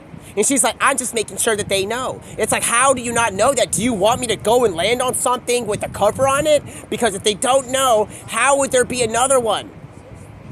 Because what happens? It's more than we can imagine. Because I don't even want to begin. I'm not going there. Because I'm not going to do that. She's like, you got to make sure because there's a whole world, there's things going on like this that they don't know any better. And I'm like, what do you mean? Let me tell you something. You see that man over there begging for stuff, even though he don't need to. Tell him to bring it in, and he'll tell you his whole life story, but put it down on paper, bring in the stuff, and drop it off, and then tell somebody got to take care of that. Who's going to do that? Are any of those guys dancing that are thinking that they're going to get any of this fixing that dude's problem? Other than what God has appointed, other than angels and Jesus Christ, things like that. Other than that, is anyone else out there helping that person? I'm not talking about, you know what I'm saying? So when they start talking about Agamemnon and all this stuff, man, one day somebody needs to go up to those men in the past because this is our life. This is our realm in life. It's earth.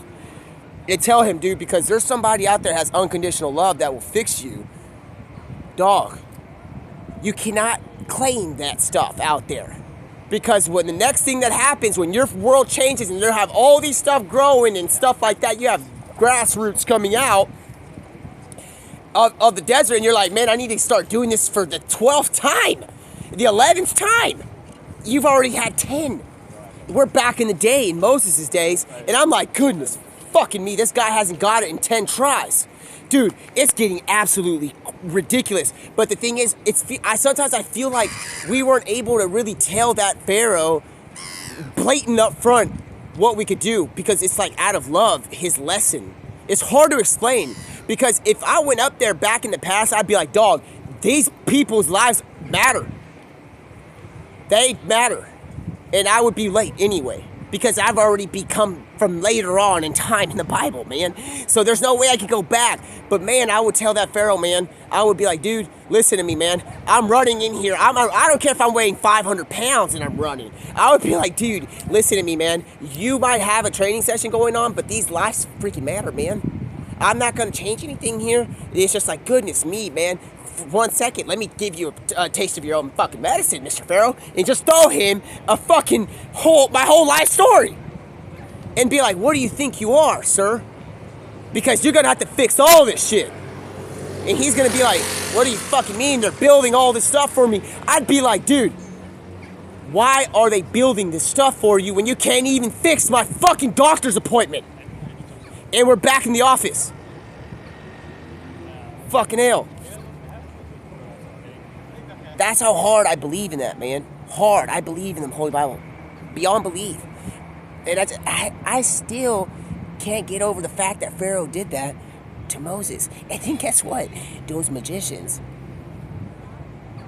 they try to replicate one thing Moses did. And I think that was the beginning of something that was like gonna be something that was maybe not, like, it was a little hot. And I was like, man, when I start questioning stuff, because not questioning the Bible, I start questioning those poor souls and men that had to go against Moses in that moment. I was like, bro, there's these guys they're doing a dance contest with Moses. Like, but Moses is not dancing. He's got stuff. Like, there's these guys, like, I'm going to replicate. They brought out a drawing board. They're trying to literally scientifically explain what Moses is doing. I was like, dude, did you bring one drawing board? How many did you bring? You're going to need an infinite amount, dude, because all this stuff ain't just coming out of nowhere, man. These people, but they take time to learn. So Moses is like, people have something about, oh, Moses did this. Moses is loving. He took his time on them. I heard that there was, I heard a long time ago that the 10 plagues that they did was once a month. So it was for 10 months. That's patience to me, dude. If I got this whole rush of a situation, I would be like, dude, this has got to be fixed. Because sometimes it takes time for them.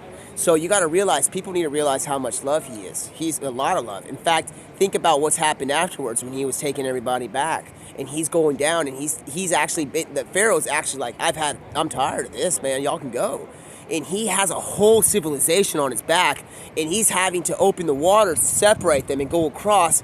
Dude, and then after they get across, they're so, like, they've been basically in a civilization for 400 years, which is so hard. It's so tough. But at the same time, they're questioning about, hey, where are we going to eat and stuff like that. All of a sudden, Moses puts his stuff down, and there's food coming out. And the thing is, that was after he fasted like 40 days on a mountain, dude. So, like, imagine you're coming down the mountain and somebody rushes up to you that you just saved. It's like, man, I'm hungry and thirsty and stuff. Like, what? I'm going to go back to slavery. And he's like, there's no way that's going to happen. He put his foot down, and basically there's water and food coming out. They got to eat manna. Manna is some of the greatest things that, and one thing is, go and try and make manna. It's some of the greatest things you can eat. If you don't have the tools, that's just the way it was meant to be. But if that's just the way it is. Because I'm pretty sure back then they didn't have the tools. When they were across, but they didn't need to run anymore because they had just passed the water. Imagine when those guys they saw them across the water, and I would have been like a little bit like, man, I feel bad for them. They're stuck on a dry land. And it's like, they need to understand something, sir. That there's one. And he's got water. And he's like, but they don't get it. They don't get it yet. It's like, what do you mean they don't get it? They don't get it? Delgado. It is like, there's a sphinx in there, but who gave them the English language? It's like, they don't know it yet. That's what I'm saying, they don't get it yet. Because the sphinx isn't in English in the future, it's a cuss word for sphinxter, which is butthole. And it's like, they don't get it. But the thing is, that's why I would rush in there and be like, guys, listen, there's movement. There's a lot of movement going on in the world, in society, in other parts of the planet. And I have to grab some of this sand under the water and start to make something to drink to start to discuss if we're going to get a hack pot or not. Because this thing has gone off the rails. I feel sometimes that I just want to drink a little bit. Because I start to wonder and questions, man. Because, like, goodness me. I feel bad sometimes. They held them captive for 400 years, though. I normally don't get to that, and that's not going to be kind of here. So if you want to get that revolving door, I think I may have ants in my pants. Don't do this to me, man. If you've got ants in your pants, I say go on and bring more. And they're running. Ah! I'm not going to hurt any of you, but there are some sweets. All right?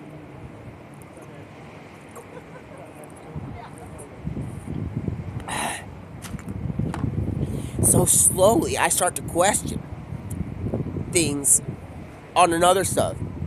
The thing is, how much patience would it take? I would say, in a sense of calendar, Duke Calendar that's working with the Patriots team back in whatever that state, where Leo Messi scoring goals and he's going to surpass Ronaldo. I'm going to tell you something. That 10 months of time, goodness me, that is beyond patient for me, dude. Beyond patient, man. What patience is to me is a lot of love and care. Because, dude, oh my goodness, man. One of those times, it would have been enough is enough, man. Y'all can go. It's like, goodness me.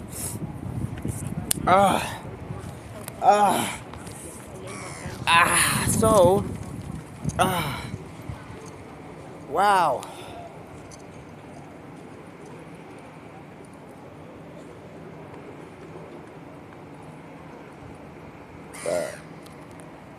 And then you start to consider what is 10 months of time. But at the same time, you don't want to do that too much, because the thing is if Moses finds out, I would be afraid a little bit, because 10 months is a long time doing that, man. Because when you need to go and figure things out, I'm really considering this, but at the same time, I have to consider what I'm really considering. Because if you want to have some coffee, you got to make sure it comes good when it's filled in your coffee. And because whenever I want to make sure that I go to a place that's been covered, I want to make sure it's good. Dude, the thing is, the patience that Moses had is beyond what I have to understand. Because imagine being pushed across the river, and it's a turbulent river, and you're sleeping the entire time. He's laying there like it's like something's, it's like, it's so beautiful, but at the same time, I'd be in shock. I'd be like, what? Get on over here. Get on. You can't be, you're in danger. And he's like sleeping. And you finally get him. You have Moses there. And he's becoming in there, as like, in the future, he's going to be with the Pharaoh. And it's like, he's going to be speaking to a Pharaoh? Oh, man, because he's got all this other beautiful stuff that's got to go on. He's about to listen to what needs to be going, other than what needs to not be going. Because the other one is still trying to get off the branch that he was trying to do things on another level.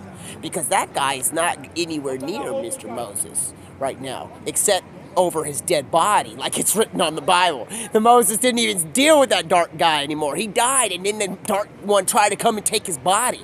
Do you all not remember that? Moses barely dealt with it. He was like a big grandpa, like a father. He didn't talk much about darkness, and that's okay, because everything is written in the sequence that it needs to be. Because in the end, people took advantage of what is darkness when you read the Bible, because Moses, in a way, didn't even speak of that other one.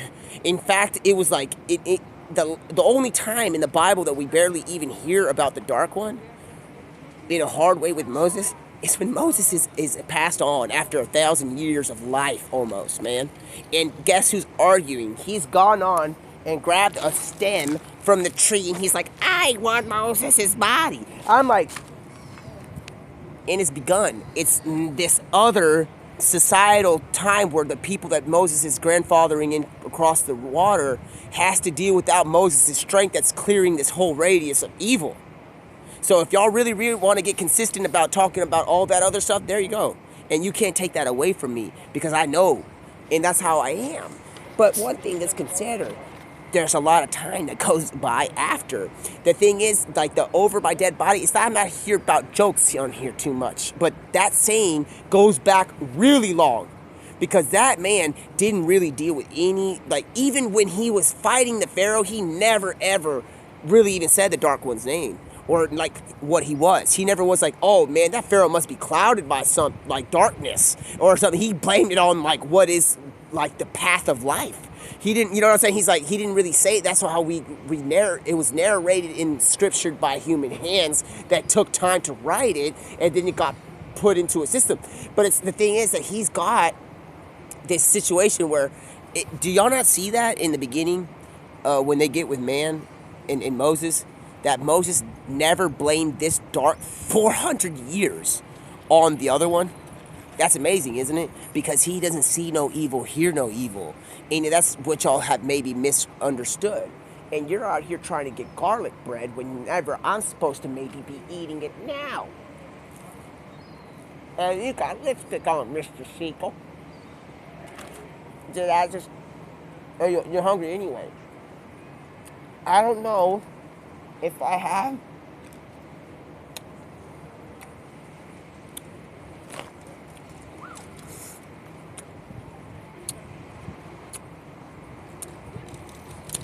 the flavor that I expected when Moses came out.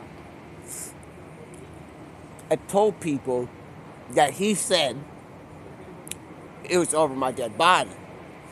I don't think that's the right way it should be portrayed, because Mr. Scrumptious over there, that's not what I'm trying to say. I'm not here to say it's a joke.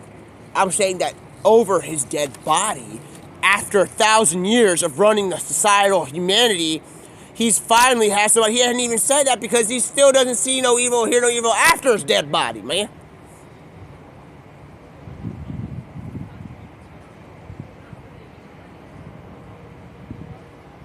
So, whatever. But that's what I'm trying to say, man. I'm just a man that's understanding some things. Dude, all that stuff. There's always, whatever y'all want to say about him. He don't see no evil or he don't even know that person's futuristic comic level event situation. In a way, like he doesn't say it. He doesn't say it to his kids or the kids that he's caring for. He don't say it, which is so beautiful. So anybody that had any trouble with him, y'all got a mistake, because it's not even about the strength in him sometime. Because if he sees it like that, we're going to have to start thinking about what happened back in the days of whenever there was something like this. And because there's such fluorescent love that comes from this scenario in the Garden of Eden. So who did that? We'll never know.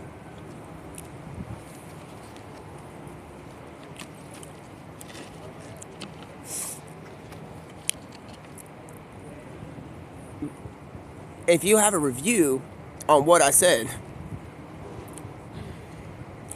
you might have to take that somewhere else. And I'll get that door for you. But I'm not going to be like involved with any of that stuff. So all that stuff, yeah. Listen, man, all those people, they got saved, all that stuff, no credit went to the Dark One. I'm out here promoting that, man. So anybody got question about my wording, whatever. But the fact is, Moses gets the trophy. All those years, all that frustration. Imagine me having to deal with a guy that keeps saying no. I would lose my shit, dude. I would literally lose my stuff, dude. I would lose my mind. 10 months? Yo, dude. What? Dude, what? This is going to become something that you don't want to see. Because you're so, you're clouded, Mr. Pharaoh. You're clouded.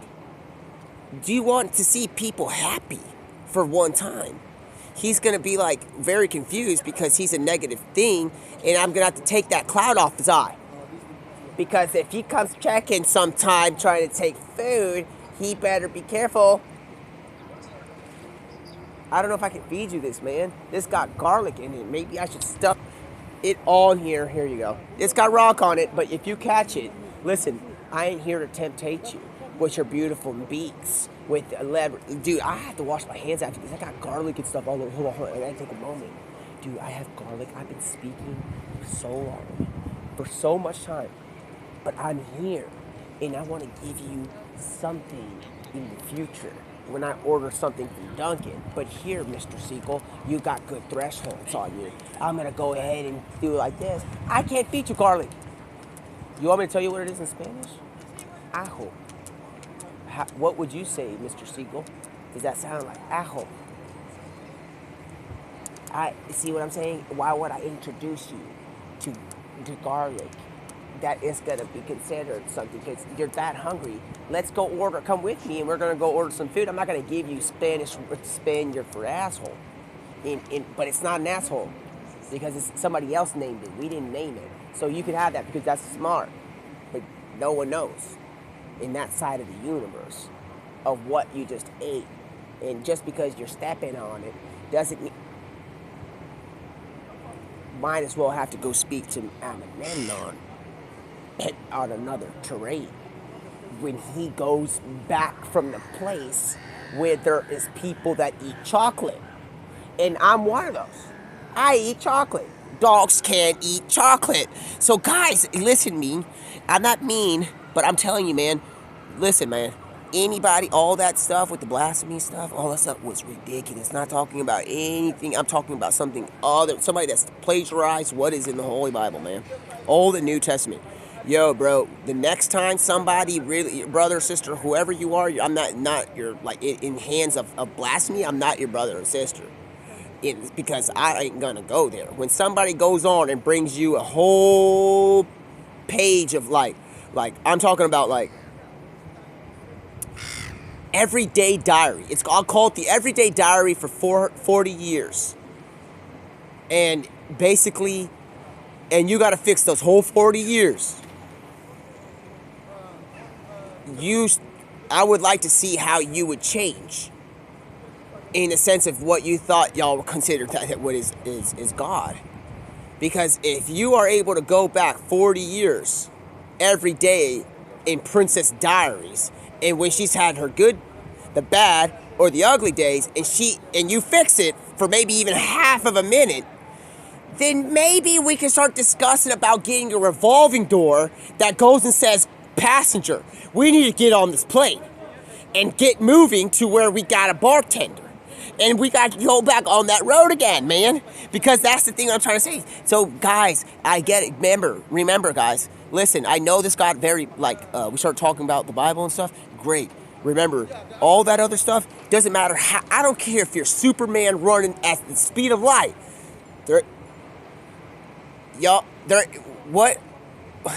Dude, what that gentleman was saying with Wonder Woman makes no sense at all. There's gods, multiple, falling from the sky.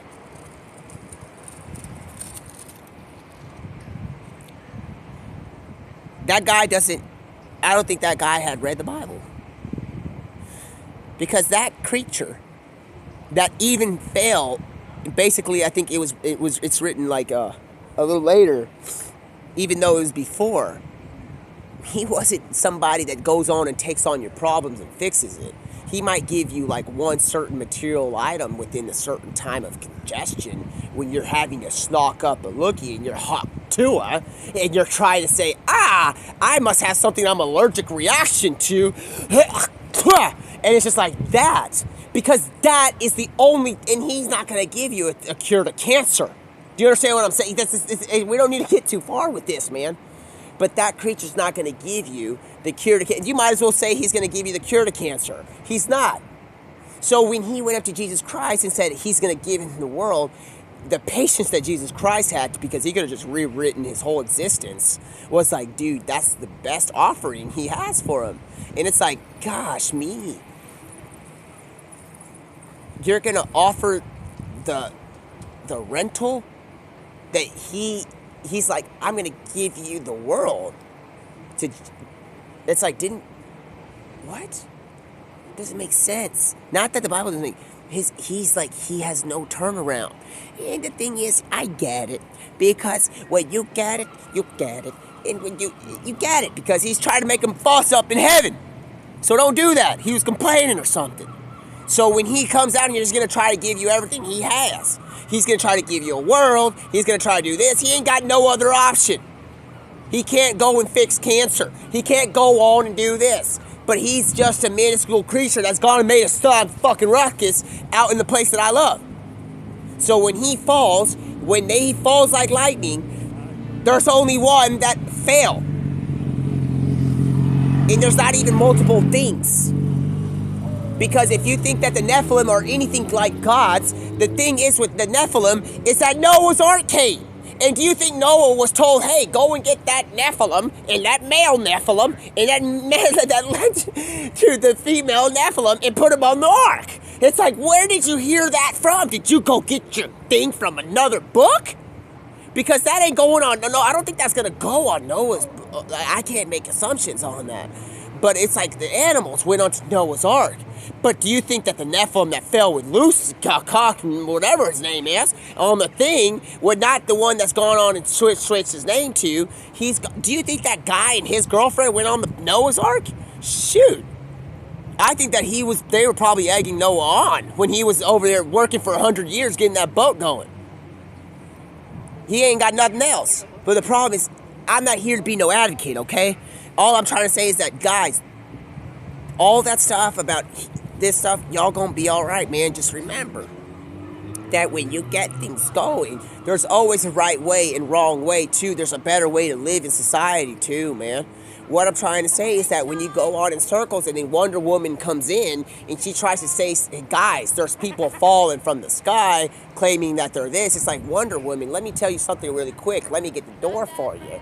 Because you're going to try and tell me that there's not more than one, but I already knew this. Wonder Woman, let me tell you something.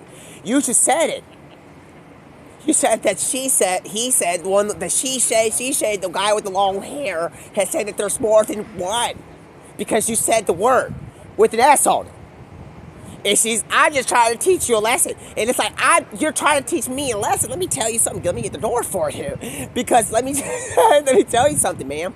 That's not so bad, but not everybody gets it. You got to be patient. And it's like, well, goodness, you have the balls of steel at this point, but you're a woman. She's like, I'll take that. I jump. I don't even fly because that guy is out here saying that they're falling like we're flying. So she's like, Wonder Woman. It's like she can slightly fly. She can jump like she's flying, but she's not. So you got to get that confused and figured out and talk to Michael Jordan when he's jumping in Space Jam and say, ask him. And he's like, I feel like I'm flying.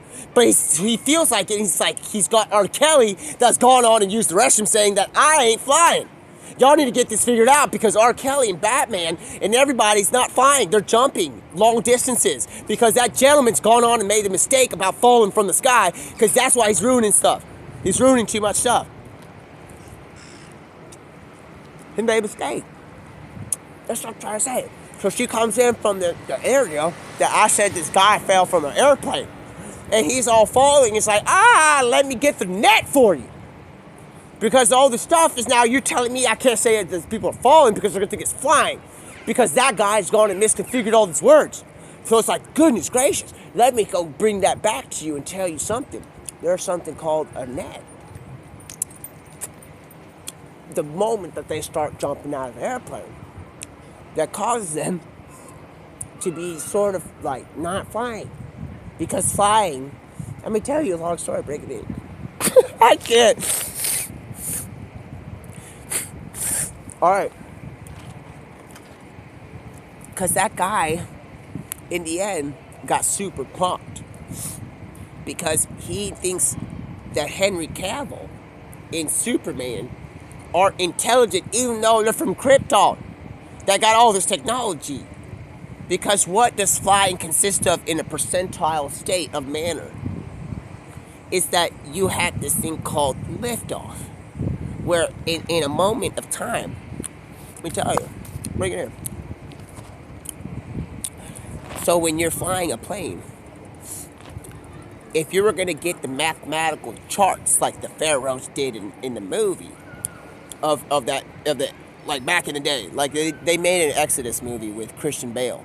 Christian Bale played a great role. He did a great job. In the Holy Bible, we got some sort of depiction of what happened.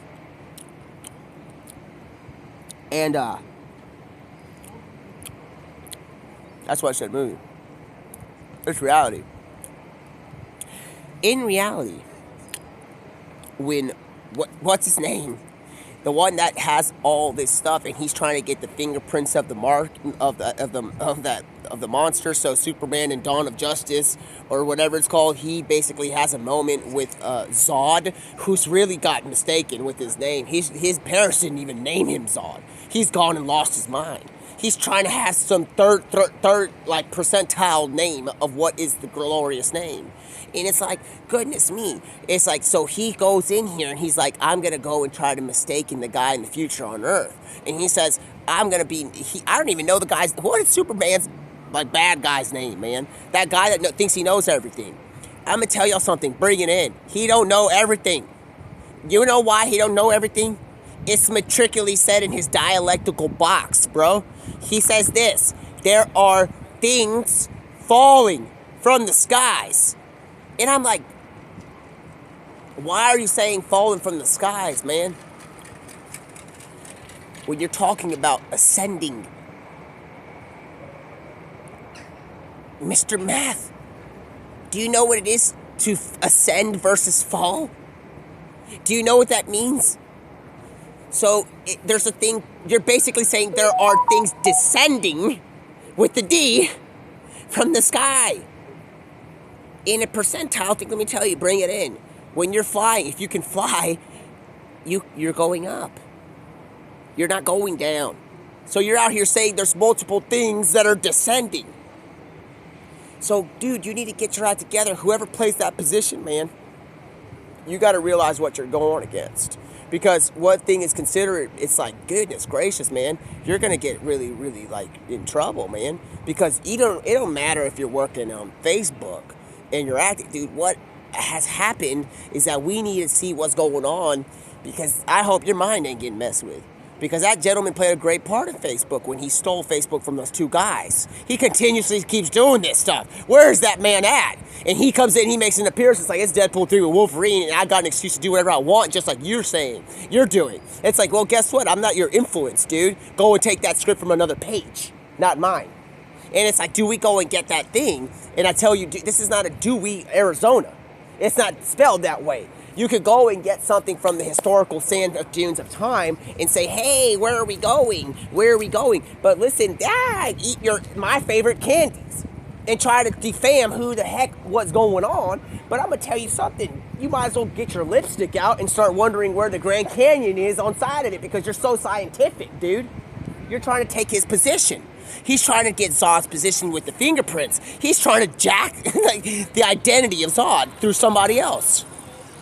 He's like, I'm like, goodness me, what are you doing, man? You might as well go get your identity printer at the fake identity shop down by Bahamas, dude. Goodness me.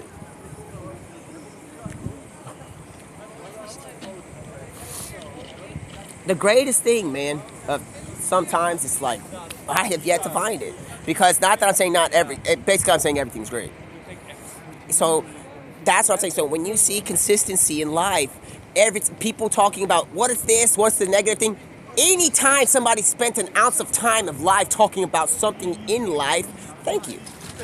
If you said something that's going influencing kids and stuff, and we got into an advanced level of society where kids are getting influenced, fuck you. But at the same time, fuck me, man. I'm thankful, because life is fucking awesome, dude. Gosh, man. But anyway, whatever it is in life that gets you, I got very old with it. Goodness me. Fuck, man. Dude, I would have lost my mind back in the day, man. Back in the day, imagine me walking around and I can't do nothing. I'm just a man. It's just me. Look at me, bro. Come on, man. I ain't making magic out here. This stuff it's a paid promotion. And basically, man, I would lose my mind back there. If somebody caught me, dude, if I was moving a limestone 1 inch, I would be grateful about what's going on in life. But the moment that thing whipped me, I'd be like, bro, you got a fucked up situation going on. You're out here fucking, you've specialized in whipping? You're a fucking problem. Where are you? There. You're in front of me. And there's a guy whipping me while I'm moving limestone in the desert. It's like, dude, the faster I get this done, I'm not an idiot, is the faster I get to go home. I don't care if this is what I have to do for societal life. It's the faster I get these things done, is the faster we get this ratio of shit done. Of whatever you want to call these things. Because this is the stupidest thing ever, in a way, that they're working on somebody's death tomb. So there are these bright creatures out here pushing limestone for a death zone. And I'm like, goodness gracious, how is this happening? And there's guys whipping them in shape to hurry it up. And it's like, you want me to hurry it up? Let's go over there and talk to the dang pharaoh. Because this is what y'all are asking us to build. A fucking tombstone. Fuck me, man.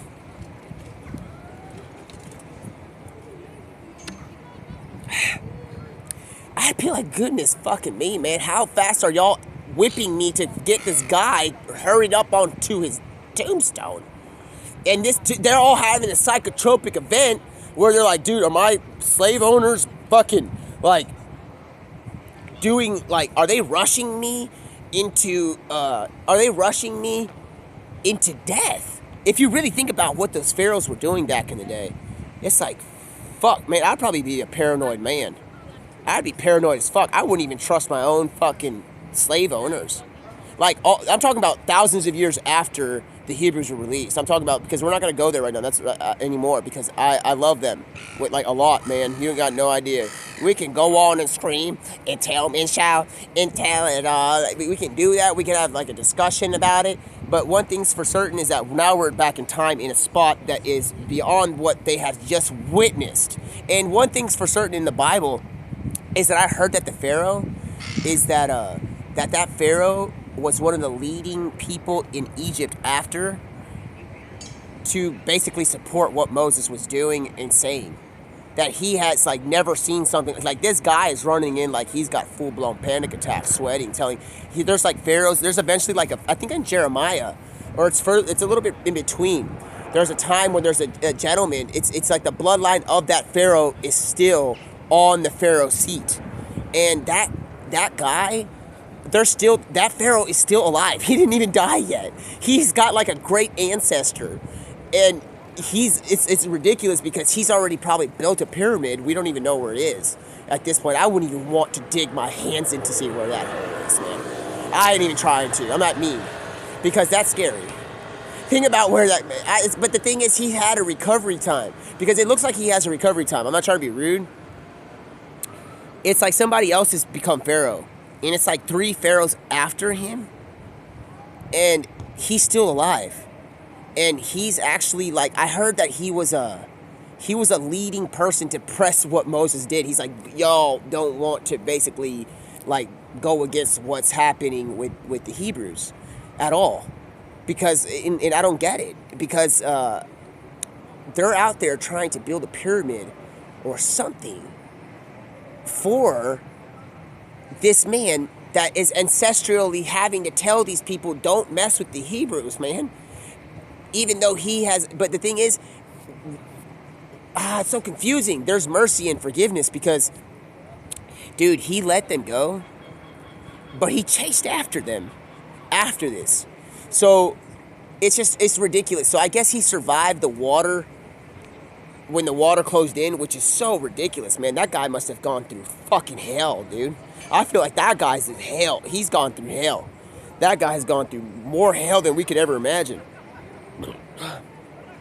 Imagine getting swallowed up by a river and then get spit out, and it's in front of all your people that you just led out here to go against these slaves that have nothing, that have, like, in physically matter of nothing. They have full plates of armor. They might as well be called the Golden Army from the Game of Thrones that existed but didn't exist. And, like, they're out here and they're chasing these people that barely got clothes on still, which is awesome. Imagine getting spit out of that river and then months later having to tell your ancestral brother, like, dude, y'all need to chill the fuck out, because that whole time that happened to me, I got fucked. I got fucked in and out within internally, that the water went inside of me, cleared out my intestines. I came out detoxed. I should have died in that water. And he's like telling people, I'm not even playing games. This guy has, I'm not saying about what his dialect is, but if that happened to me and I was I would be like shouting at my ancestors and saying, dude, y'all need to chill, man. Y'all can't do this anymore. And it's like at one point it's gonna get too frustrating, because this guy's like waking up every day thinking he's got this under the things, and he doesn't. Because when you get easy does it with it, let me tell you something and bring it in, I start to wonder how big is a stadium against this is one of the pyramids. And I'm like wondering what's the size of a pyramid in a sphinxter. And I get those and I put them together. Does it come and make a good sound? Because is it like ouch, or is it like ah, or is like let me get that WD-40, because it could be all of these things, because there's like mercy and pain, like all this stuff. The thing is, guys, whatever happened all there, I would probably leave it alone. And also, just to give you a little construction and this criticism, is I'm going to tell you this. Hear no evil, see no evil is a good saying too, that could be presented all the way back in time. But just to cover anything, I don't think a gentleman said back in the day, before there was anything written down, that they even knew how to write down, because I'm not saying they didn't know how. It's just that the only people that were writing stuff down were the people trying to make a general election choice about how Mr. Moses was trying to do this with the water. They're out here trying to write stuff in forms of shapes of saying, hey, I think that this was possibly the way that all those locusts came out of nowhere. So they start to blame stuff like when the frogs started coming out the river, that they were ingesting something that caused them to have an abruption of societal things that caused a locust to come from the ceramic structures of things. And I was like, do I need mashed potatoes with that? Because I don't need any more criticism about how and what and where this came from, sir. And Moses is very smart, and he never blasphemed. All this stuff happening. No one blasphemed. He didn't blaspheme. There's all these guys thinking that they ran a trek around the world consisting that they are these things. It doesn't matter if that's happening. You need to be, it matters in the sense of gratefulness. If you were given on earth life, societal like energies and power, be grateful for whatever you have, but be careful. Because whenever you get consistent and somebody does something and it gets very, very like technical and it gets scary, but at the same time it's not so scary because it's been covered in a long time ago. Goodness me, man, you gotta make sure you gotta be smart, because when you get that door and it's like the never-ending stories door to the directing department. It's like, let me tell you, bring it in here, and I'm gonna make sure that whenever there's something there and we have to sit down, and I have some comforting things to sit if we're walking through the Dominican, and I want to make sure that I have something so I could be with somebody and happy ever after. And I'm trying my best to just sustain myself. All right. So what I'm trying to say is that I have something that I would like to get off my chest, because when I think of like diametrical, like when I think of like being in like not diagonally as Dobby inside of the Fortnite structure that we were trying to find the leprechaun to the other day, well, guess what? Well, welcome to here. Let me tell you more about it. Bring it on here a little bit closer, and we can get the doors rolling for you that start going in not a practical circle. It's called the thing of Lord of the Rings, when he gets that golden ring and he puts it on and it's like those 5 letters written down. But if you were back in the day and you're trying to describe what's happening to the Pharaoh as a scientific practitioner about what's happening here, but you're Egyptian. So basically those letters are whole diaries of people that have not even been able to structure themselves together, and they're writing and lettering and painting one letter. And that's why I said 5 letters on the Lord of the Rings, because they're not even writing in English characters there. Is this can be hypothetically another level. So when people start to consist and try to explain how it happened on a science matter, when there's a book written on the side of like, hey, how did locusts come from the river where there's crocodiles and stuff, and it's the size of a building, and they're moving and they're consuming nobody's bloodshed, they're just going there to give you an estimate of a structure of like, don't fuck around too much. And it's like, these people gotta go, and then they gotta not listen, bring it in. I have some more to tell you. So listen, guys, I wouldn't try to scientify. What is the word? I don't even think there's a word that exists called, it's like scientificize what happened in the Holy Bible. It would be, I don't know if that's the right choice to do, because there's people out there that may have time to give you a perfect example, but not perfect all the way. It's perfect in their heart, and they're trying. So when you start to see the Exodus movie that they try to do with Christopher Nolan, it's not so bad in the sense of the fact that Christopher Nolan knows better. Because it's not Christopher Nolan, he's the director. Isn't that Christian Bale? He's in Exodus. They made a movie of Pharaoh and Moses. And, dog, if you watch that movie, he did lead some people, but during the entire, during the entire, almost the plagues, he's just sitting back. And he's just letting God do everything. And he's just like, what would you say? It's like, that's one of the things I saw that was so beautiful in there. Not that I don't want to see him like involved. In fact, he's not Christopher Bale's not Moses. But the fact that like when there's a sense of a phenomenon going on, he's kind of like peeking through the window to see what's happening. I would do too. I would be getting me an atomic cellar to see like what's going on over here, man.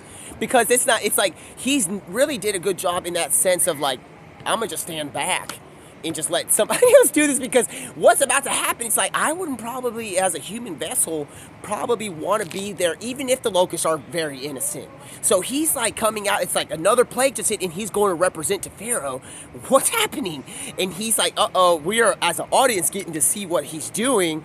And in fact, he's like kind of like looking at like we are, because we're not. I wouldn't want to get in the way of something like this when God is actually telling people to, you know what I'm saying? Like he's in a sense of verbal communication, in a sense of vocal audio tone, where we have people with tones, and it's like I wouldn't want to get in the way of that. So Christopher Nolan did a great job in the sense of, what was his name? In Exodus, the movie. That's the movie. That was depicted on fiction. What people are out here with non-fiction, fiction. I want to talk about putting a label on something. Go ahead and try to put a label on purple.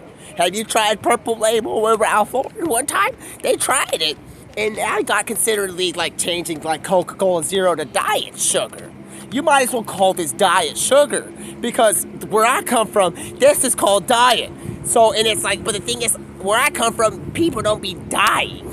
So this is why there's no, it's zero. It's nullified. It's now not that she's this or that's that. Well, when you bring in Wonder Woman and we have a discussion about how can I get this envelope for you while we're working to see who's working at the thing, and I'm trying to find out where that went and where did it go, let me get the door for you, and I have a policy that's going to say, hey, maybe I have to reconsider that when I get married.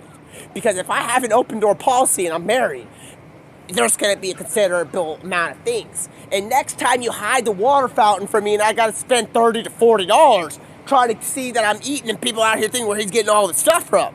So I'm out here, dude, I went out here looking for a water fountain that I thought was here. I lost my mind. Somebody has moved the water fountain. They covered it up. And I'm over here pissed because I think they covered it up with one of these material fabrics that happen to have some substance in them, like electricity. So when people start wondering, hey, where did all the water go? I remember I was born here, there was a water fountain around the corner. And I'm like, if that water fountain's moved, then this must become electricity or something, because they scientifically just connect water and electricity. So I'm like, guys, if that's the case here, let me go and tell you something. Let me go and buy some water. So I went and bought some, and on the way back, I found a water fountain giving liquid. And I was like, who has gone on and snuck into this plane and uncovered the water fountain? Because don't go out here causing ruckus on the resources. Because if I come here looking for water, but people go looking, like when they go on the spaceship, when they looking for life on another planet and they find out that Mars is filled with spiders, other than like life support systems, and the guy's like, ants and all, and I'm like, yeah, ants and all. They're there. You can go. There might be something over there on another one. When you go to Pluto and you find out, hey, it's icy over there in Pluto. But guess what's wrong with that? Nothing. Because guess what? Somebody's gone and made the whole trail and trek all the way to Pluto and back in the sense of time. So you got to be grateful for the Neil Armstrong that went to Pluto and told us what went on over there. So when you get that telescope going about how is there life on these planets, be careful about what you wish for. Because if you're talking about life on other planets, we're talking about stuff that could be inconsiderate about what you're doing on your planet. But the thing is, the more you talk about is there life on other planets, it's like, are we talking about more like stuff in life? And it's like, what's in Pluto? And it's like, once we go over there to Pluto, when you land on there because you're wearing something the opposite of what God wanted in the beginning, because y'all leaving the planet wearing astronomical suits that literally are the opposite of naked. I think the opposite of naked is a spacesuit for humanity. I don't know what is more unnaked than a spacesuit. You're not even allowed to show a piece of your skin in a spacesuit. So when you go to that spacesuit advertisement and you're wearing a suit that says, I'm from NASA, and I'm promoting it from NASA, you go there and you tell them, I'm thankful for this job. We're making it for the human rights, and we have done that. So when you get to Pluto and you come back and you tell me something on the way back that you see a huge billboard sign from the billboard group trying to think that they got some sort of agreement going on that says Uranus on the planet. It's not like, what is it called? What is it called on Space Jam? There's another planet that's all, it's like, what is it called on Space Jam? We gotta watch it. What is it called? Moron Mountain. That's not even a mountain, that's a planet. So these guys out here smoking a cigar, and he's on Space Jam, they're calling his planet just one mountain. He's like, I'm like, look at this orb of planetary fluctuations. These guys aren't even monsters, you're just the bad manager. They're not monsters. They just know how to hoop better than you think.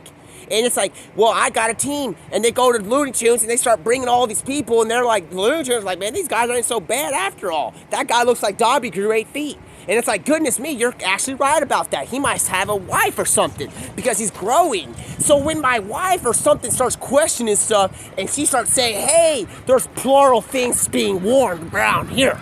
It's just like, let me tell you, there can only be one. There is only one. So that's all I'm trying to say is because there's a lot of other reasons that there's only one. There could be more than 10 that I can tell you about, but there's at least some other stuff. Because goodness me, man. So whenever you got something in life, I'm going to tell you, it's okay. So now we're back into what we're talking about within life. And within life, there's a character named Deadpool, which is like this. He shouldn't even be called Deadpool in the sense of like what he is. That man don't die. And I'm not here to test that. I'm saying he should be in a way like life pool. Like, damn, bro, that shit is crazy. How is he called Deadpool? This dude don't die. He's like the one character that is like, he's like existent character.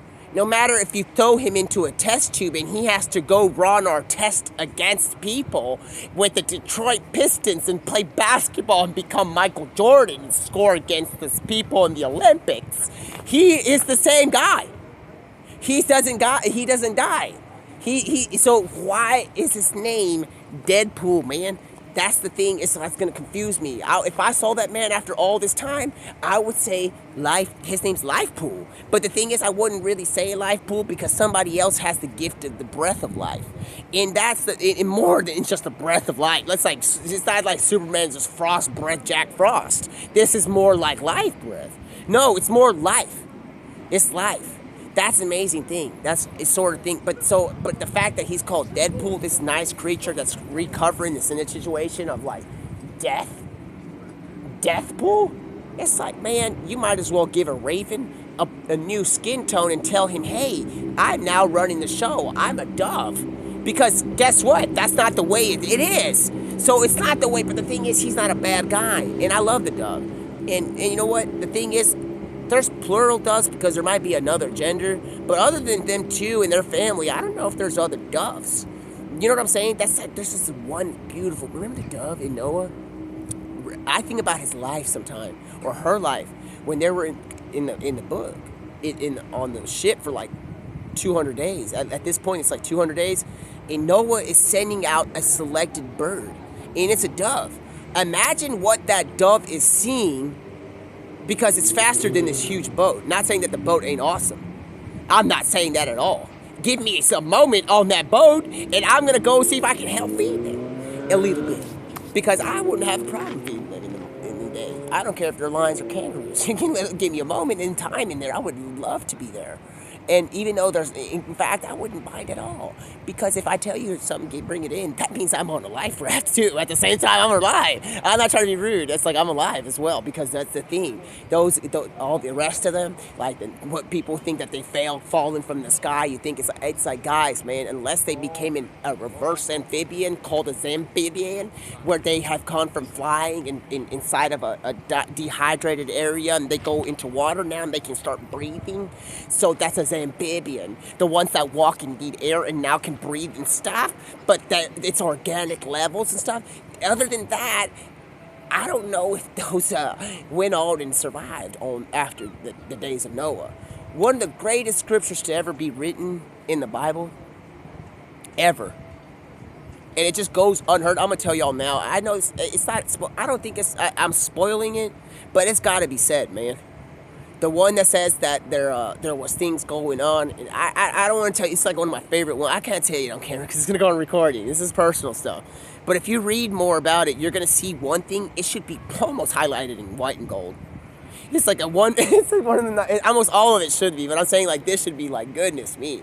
This man has gotten one of the most legendary things ever written in the Bible. There's not many that have that. There's another one that got it, but he got something happen that somebody has taken it out, which is, I can't get too much into it because they talk about Enoch. And I don't want to get too much about that because I'm not here, because no one's giving me I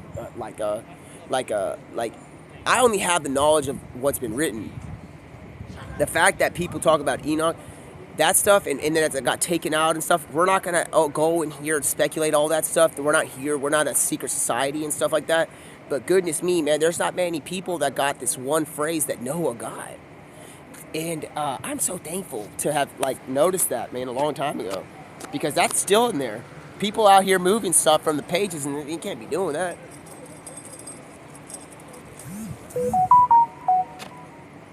So one day, all this stuff, I know we're talking about a movie, not the Bible. We're talking about the Bible, but not the Bible movie, which would be one that I think it would take a long time for people to make, because there's no excuse about how long they were in heaven before it was written. So if that's the case, and we're not just, but it's humanity, and we're like talking about, like, in the beginning God created heaven, and dog, how much time is after space? It's like space and space Earth. How much time? We will never know. And that's why I'm over here kind of trying to understand what in the heck has happened, who has done this, and why. And that's why I said, hey, somebody's out here with a huge phone telling you to do the wrong stuff. Bro, listen, get that door, reverse it, get a rubber and attach it to it, and like do something with it. Because if it's not the voice of like what you know, and it's telling you something bad, y'all got to make sure y'all are doing the right thing. Because when it gets very critical and people start to wonder all these things about who's doing what, and it's like, man, did he tell me to do that? I'm like, hey, man, wait, don't we have what is the schedule for today? And it's like, well, I'm going to throw you off. I'm not even going to be mean about it because I don't hear no evil, see no evil. I'll be like, what's the schedule? It's like, what are we going to do? There's no dang schedule. It's the Garden of Eden, man. Imagine somebody trying to throw you off the Garden of Eden. I'd be pissed. I wouldn't want to imagine it because I wouldn't want to put that in my own reality, but it's there. So when I think about it, I'm like, goodness me, who gone and did something that said something? So I start wondering who's gone on and said something about people falling from the skies that think that they're this and that they take on karaoke lessons. And I'm like, all right, it's like, how many songs of karaoke have they sung, ma'am? Because these people what family could they be from saying that they can do something like this when it's like, let's sing a song together at the karaoke where there's going to be like something going on where we have some sort of stadium that can maybe fit the lettering that's going on the person that's making the music. So when they're writing the lyrics to the music in the digital substance, we can start to bring in the science team to maybe make a substance to desired taste about how the sound effects were made for this one situation. So when you get that going, we can start off with maybe saying, how about the imprint of what's going on in his guy's wannabe fingers? So this guy, Mr. What's his name? I still don't know his name, man. The guy I know it, but I don't know it. The bad guy against Superman. Imagine being the bad guy in Superman. I'd be pissed, man, because that sounds like an awful job. Talking about, remember that guy that show on Dirty Jobs? That guy's job, man, that guy's a legend, man. That thing he lasts longer than OxyClean. And I'm not trying to be rude. Think about that. This guy's doing dirty jobs and he's still doing it. The guy doing OxyClean, he's gone on and moved on to past taking a breath of life. Man, I'm like, goodness, but he's not in a sense of gone on, I'm not saying he died. I'm saying that he's gone on to another substance where he's not taking the breath of life in this scenario. And that guy's still doing dirty jobs. That's a hard-asking job. They should have put that in the contract. These guys are being assholes. They know, not everybody, but some people that know the future, the bad ones, that they know stuff and they're making guys do dirty job work and they're working at that place. I'd tell them, hey man, you're going to be working than the guy that's doing the cleaning and advertisement. You're going to be working longer than him, and you're going to be going into these places and telling people the hardest things and about what this job is that they're doing, and they're working over here, but you're really, really making it harder on people's lives on a sense of stuff when they having to go and search what it really is when he's doing dirty jobs. Hey, let's go do a movie or show called Dirty Jobs. And it's like, why would you recommend that? Because you're going to make that go into my reality. This man's making excuses about how you're cleaning the world's community water environment. So how are you going to go and explain this? This guy's putting on a whole aqua suit, but he's not Aquaman. Aquaman is still butt naked, basically, man. He's wearing a suit, dude. He's wearing one of them diving suits. Like the old ones in the 50s, where Batman Beyond's trying to get back to you. And he's like, oh, goodness me, I'm trying to wear the gray with the black underpants. And I'm like, have you heard about the thing about Mr. Not That Guy, the guy that says that he's going to be flying? And he's like, yeah, Mr. Captain Underpants. He comes in, he's like, hey guys, let's get everything situated, man. So all this time, it matters. All this stuff, the more you bring it in, somebody says something, regardless of where they came from, their skin tone and all that, remember, there's one thing that's still stagnant, that's always it, it's the word. And the word is there. It don't matter what language you're from. That can get translated into anything. I've already gone down that road. Remember when we were driving that one time with the car? And it was like, I don't even remember. It was like a Febreze show. We were doing a Febreze commercial or something, and I started, I'm not going to tell nobody about that. That's my stuff.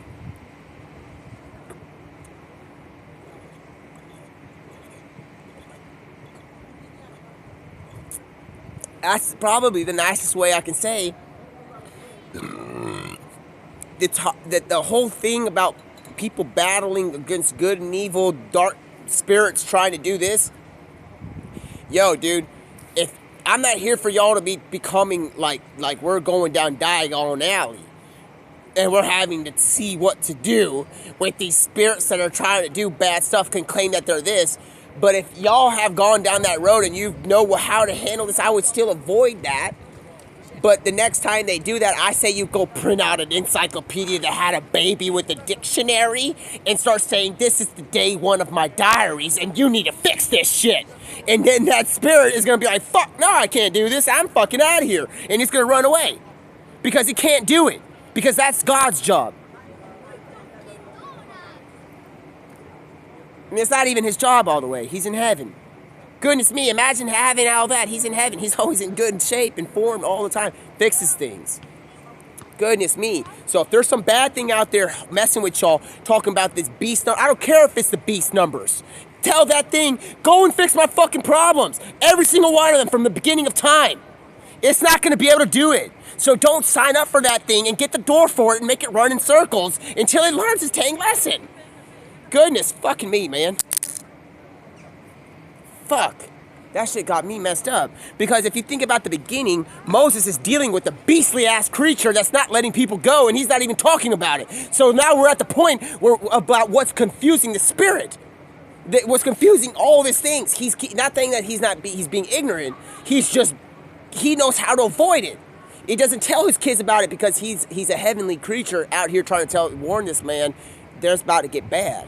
It's about to get bad, sir, for the first time. It's about to get bad, too. 10 times. It's 10 months. He's doing this job. He's not mentioning the other guy, the other team. So that's why I have so much respect. A lot of things. It's awesome.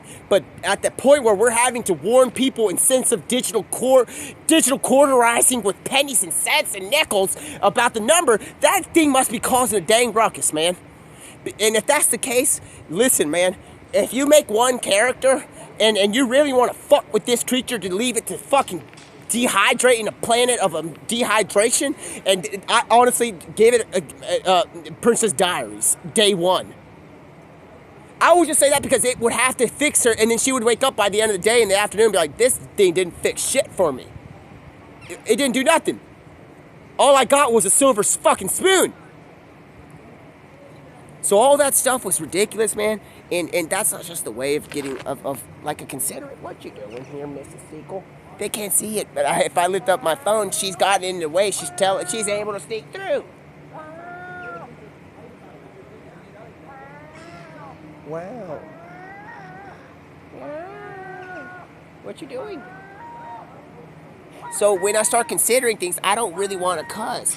But so when the thing is, when we're inside, you go ahead and take my food. But you be careful with what there is when the sense of the English language. Because in the sense of the English language is awesome. But there you have it. There's the thing. There's translations. So when you translate and you go and see something, you're not that. So you don't gotta go that way. I ain't bullying you. So you don't gotta fly away as fast as you can, but come back and make a U-turn with it. Because if you do, you might as well bring something, a W. Because that's how I see it. But anyway, all that stuff was ridiculous, man. Not all that like sense of Keenan and Kale. Because the thing is, let me bring it in for you real quick. I'm going to tell you something. I don't know how far we got to go to get this situated. But the thing is, I already said the solution to a lot of these things a long time ago. So if we got to keep going in circles, I'm going to continue just telling you more like amazing stuff. So let me bring it in for you. So when somebody says that, and then they put a period at the end of the Holy Bible saying, think about what you're putting a period to, and you're thinking that that's going to stop what is the energy of Jesus Christ.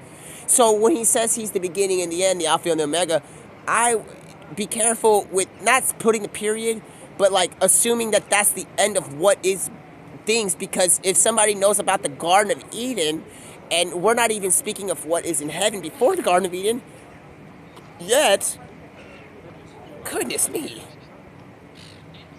that's what's going on in time. What is happening in this moment? And it's like, imagine when John sees and he hears this in front of him. I'd be like, dude, wait, are we still on an island? I would be like, where are we? I said, can I have the right to speak? Can I even say anything? Can I say anything? Or what is the world? What in life has brought me to? It's like, can we continue to do stuff that's not right? And it's like, I wouldn't say that because I know the answer already. So when if somebody's trying to claim to be something, I want to give you a warning. I can't tell you too much about it, but somebody's giving you some bad advice, or you think it's going to get you to the right place or something, ask what I'm going to do for the next calendar year and give me an answer within half a second. And if you can't do that, then maybe you got to start writing the Princess Diaries about how we're going to get this thing to get going, because it's not allowed in my area. So when we start talking about its little followers and creatures and dark things and stuff like that, well, you're not going to have Pablo Murillo cast for that thing, because we're going to start thinking about societal checks to see if there's somebody clashing against the Titans. And then when the Clash of the Titans get on and there's two guys and they're working 4 legs at a time at the 4-step, not in the 2-step, and they're trying to call in Godzilla, which is the wrong way to be naming things in the first place, but guess who they're connected to? Japan, which did that stuff with the atom. So the thing is, that's why they have that. That's a sad thing. The thing is, his name's not Godzilla, dude. He's just a Zilla. He's from Zillow. From Zilla, not from Zillow. And that's not his name. Though he's got a bad rap, and he's fighting with King Kong, and King Kong is out here because this blaspheming dinosaur is coming out the water. He's having babies in New York City. And it's like, what's going on? King Kong doesn't speak Godzilla. He don't speak Zilla or this thing. It's ridiculous. So King Kong's jumping around and all. Dude, this guy, there's that poor creature. Godzilla, bro. My gosh, bro. Dude, I'm not even mean, man.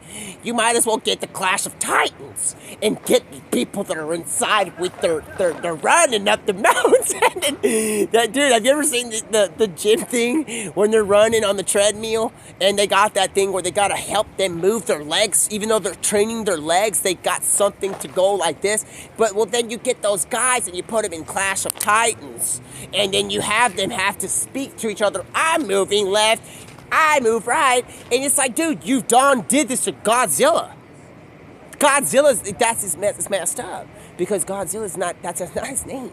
Imagine speaking to his mother, finding out that somebody's renamed him Godzilla.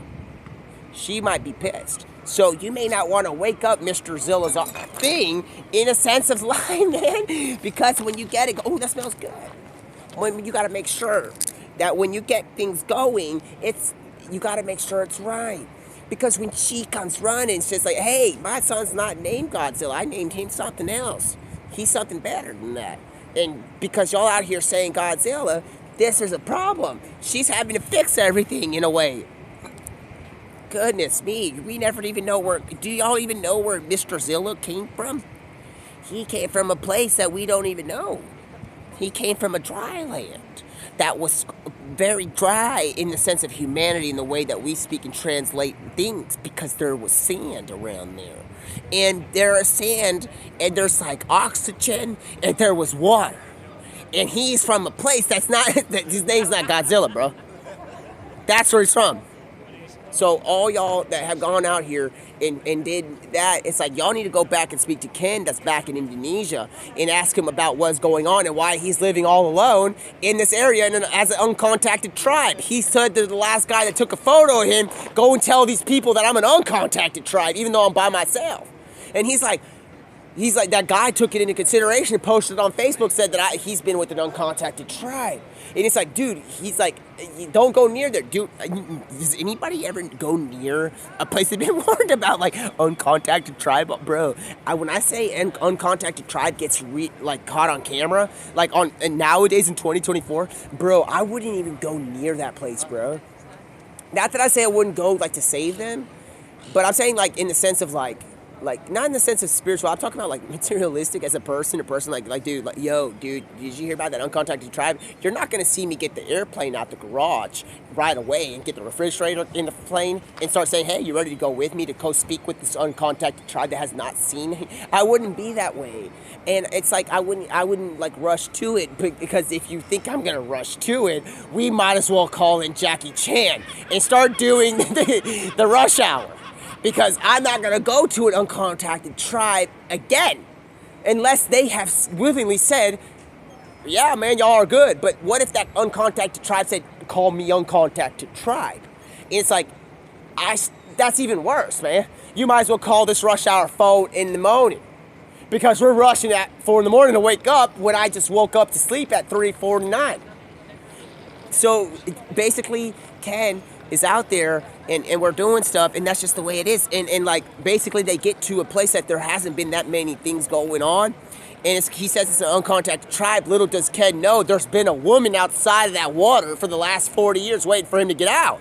And he gets out of there, and he's had this whole mess of a scenario. And guys, and she's like, I've been waiting because that door's been open with so many times. And I'm like, goodness gracious, we're good.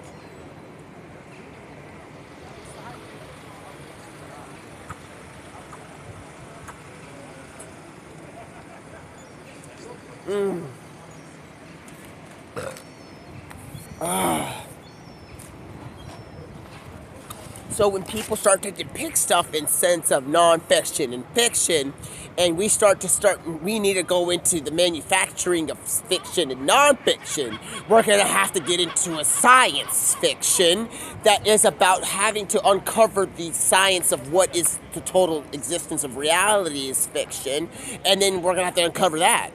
Because what is that, man? That makes no sense to me, too. I think about it. I'm bringing it in for you. Non-fiction and fiction, dude, we might as well get the almanac out and start, and start getting these places that have just been made a whole name. Get the almanac. Because at the almanac, we're going to have to get the encyclopedial name of this substance here. That's going to be like that here. And then if we can go back in time and jump to that tectonic. And it's hey, let's go and get the maps. Call Google and put it in an almanac and tell them that they have the right to remain silent. Because they can't be naming everything, because not everything's been named from the beginning. So when you start talking about all this stuff and lands and stuff like that, we need to start uncovering where's the internal origin of these lands. So whenever your eyes get open, and let's say that you're reading in this type of language, and it's speaking, and it's written in Hebrew, none of y'all get surprised, man. I'm gonna just tell you that, man. So if we're out here and you're literally reading Harry Potter number 5 or Lord of the Rings or something. Bro, I didn't even mean to say that. Why do they call it that, man? Lord of the Rings and stuff. Dude, they used to call people back in the medieval days. Think about that, medieval days. They call people Lord. And I'm like, fuck. You might as well put me with fucking Ramsey. Because you're gonna catch me dead saying that to this man, to a man. I'm talking about a man that's in the medieval knights wearing like a knight in shining armor with silver plates. And he's out here making things on the rings of power. And now he's out here and he's like having to do stuff in the north where there's Jon Snow and everybody's having to tell him he's what? What has happened on there is I can't get it, but you have to have patience. Now you have to see this has been about 3 hours of me talking about this. I can get a little flustered and frustrated. So imagine me having to go 10 months. I would lose my mind. But the thing is, I would understand a little bit about what's happening because I know the summary of what's going to happen. I don't know how it went back in the day. Bro, that was like something that I have to get conceptually figured that one day if I have time to continue to dissect how the time went by. But I can just tell you with the time, based upon how it's written, goodness me, no matter how bad it gets, it's not so bad when things are looking good. I'm going to tell you that right now, because the time between that time where it's freedom and this time, there is that one creature that's in the, like, almost the midst of the very end of the battle of what's going on in spirituality, not the one at the very end. You know what I'm talking about? The one that's get thrown down with this little like brother that he thinks he has, but it's not his. Death. When they get thrown in there, dude, I can only assume the amount of time that's gone on between that time and a time like this. It's like I don't even know if there's actual existence of what is time, because at the same time it's just like, where's the time gone? Because this has gone on. And I'm like, goodness me, there's people falling in water, getting cleaned intestinally, and all this detox and stuff like that, and getting spit out of rivers, and all this stuff, and coming out and literally telling his uncles to stop doing all what they're doing, and we have yet to hear about what is the other one. So, but the thing is, something must have happened in time, and there's an actual depiction of that in Jeremiah a little bit. Not all the way. I don't know how to say it. Basically, somebody has given... Like somebody's working with the prophets, okay? Like that have happened between the beginning and Jeremiah time.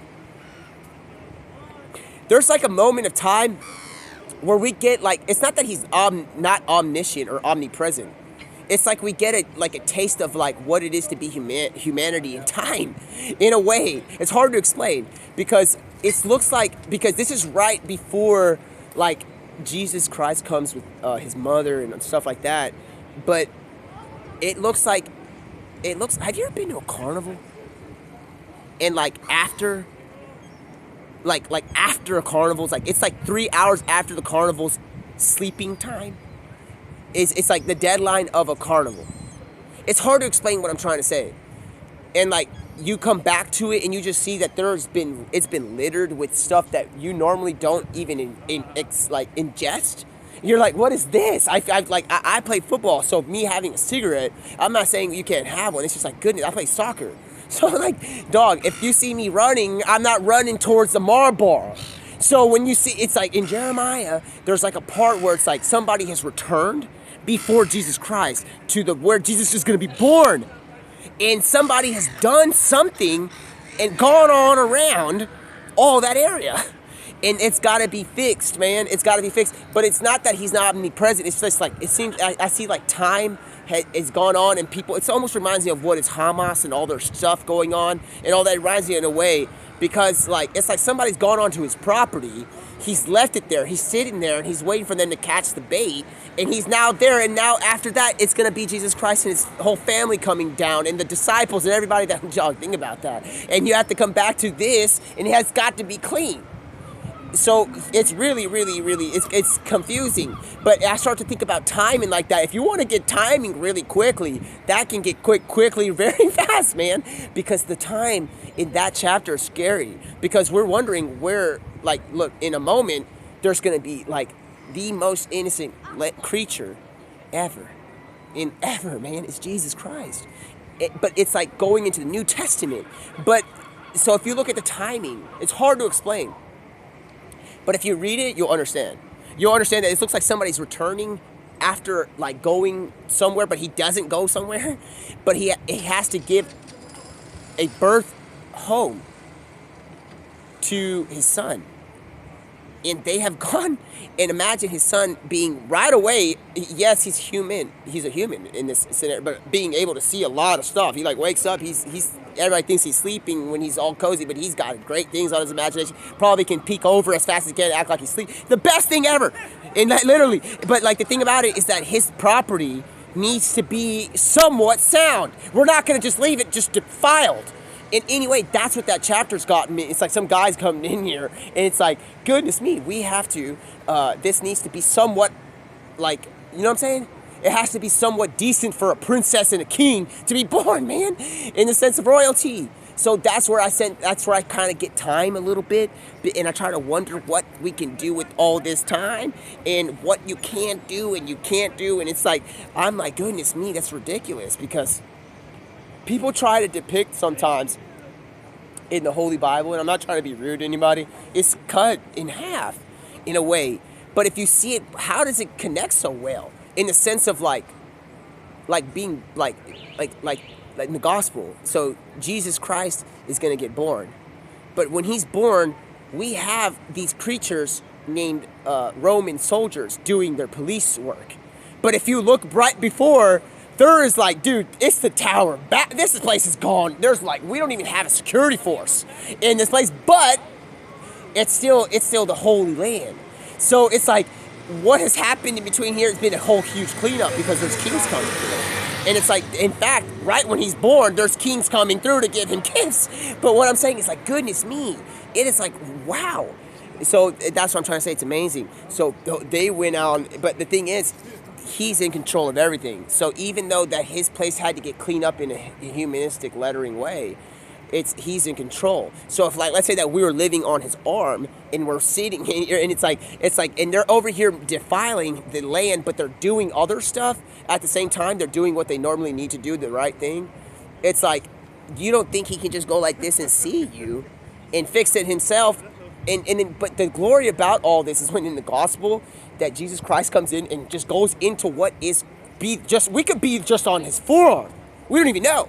Imagine having the dignity and being like, you know what? He's going to go in there and take that and do that and fix the world and fix from there and start curing everything in a way, healing life in a way. So that's what I'm trying to say. So anything that's gone in between and time and structures, we have to get continuously time and space. We may need to call Matthew McConaughey. I'm not mad at him. He's did a great job.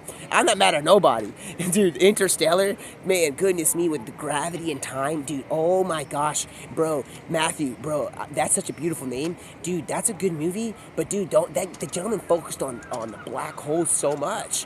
I don't understand why. And when you start thinking about it and you get the sphinxters, I'm not mad at nobody, I'm just saying, but goodness me, they didn't do a bad job. The thing is, it's in a scientific way, it feels like somebody's got somebody playing around as well, caught on camera, playing as well. Because if you get it, dude, the black holes seem to keep getting bigger because time is over. It's called like time, indentation. The closer they get to the black hole in the planet, the time gets warped. So like it feels weird because it feels like somebody keeps fucking somebody talking about time. It's not so hard to explain because the further the closer they get into the black hole. I don't mean to cuss. I don't know how to say it. It's the bigger the time is. And one day, Matthew is Mr. McConaughey, is sending a message back to Earth where Alfred is now his factory has become the hospital where his wife, his granddaughter is become a grandma.